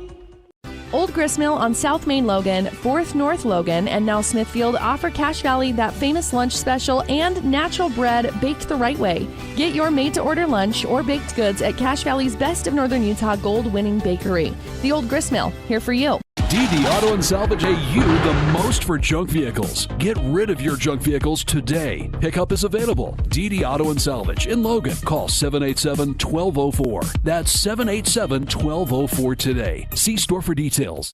Logan High School would like to recognize and thank their sponsors of Logan High Football: Wilson Motors, A&D Landscaping, Cache Valley Bank, Murdoch Chevy, Pool Orthodontics, Factory Student Housing, Ogden Clinic, Vintage Muscle, and Duke Building Company.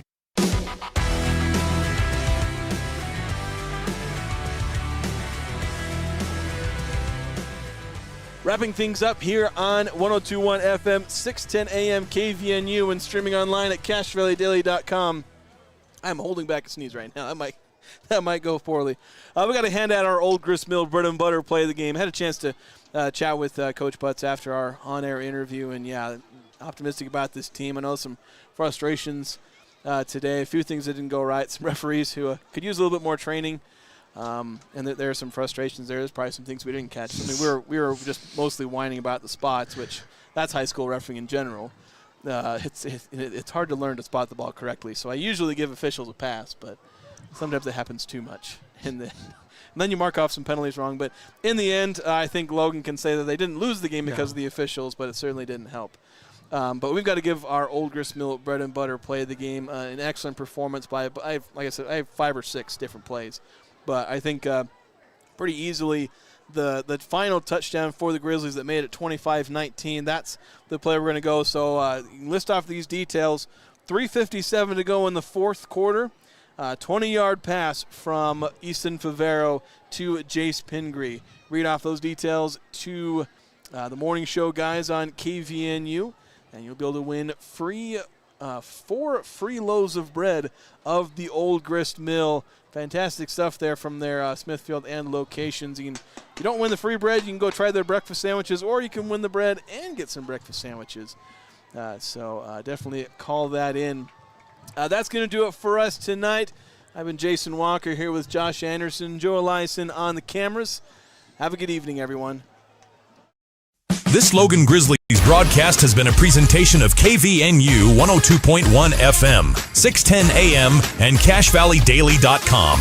Made possible by Advanced Heating and AC, Cache Valley Auto Care, Les Olson IT, Lana Powell State Farm, Old Grist Mill, Adams Wealth Advisors, DD Auto Salvage, Preston Watts Auto Collision, Planet Fitness, Napa Auto Parts, Young Automotive, Logan Coaches and Boosters, and Cache Valley Daily. Catch replays and photo galleries of previous games on CashValleyDaily.com.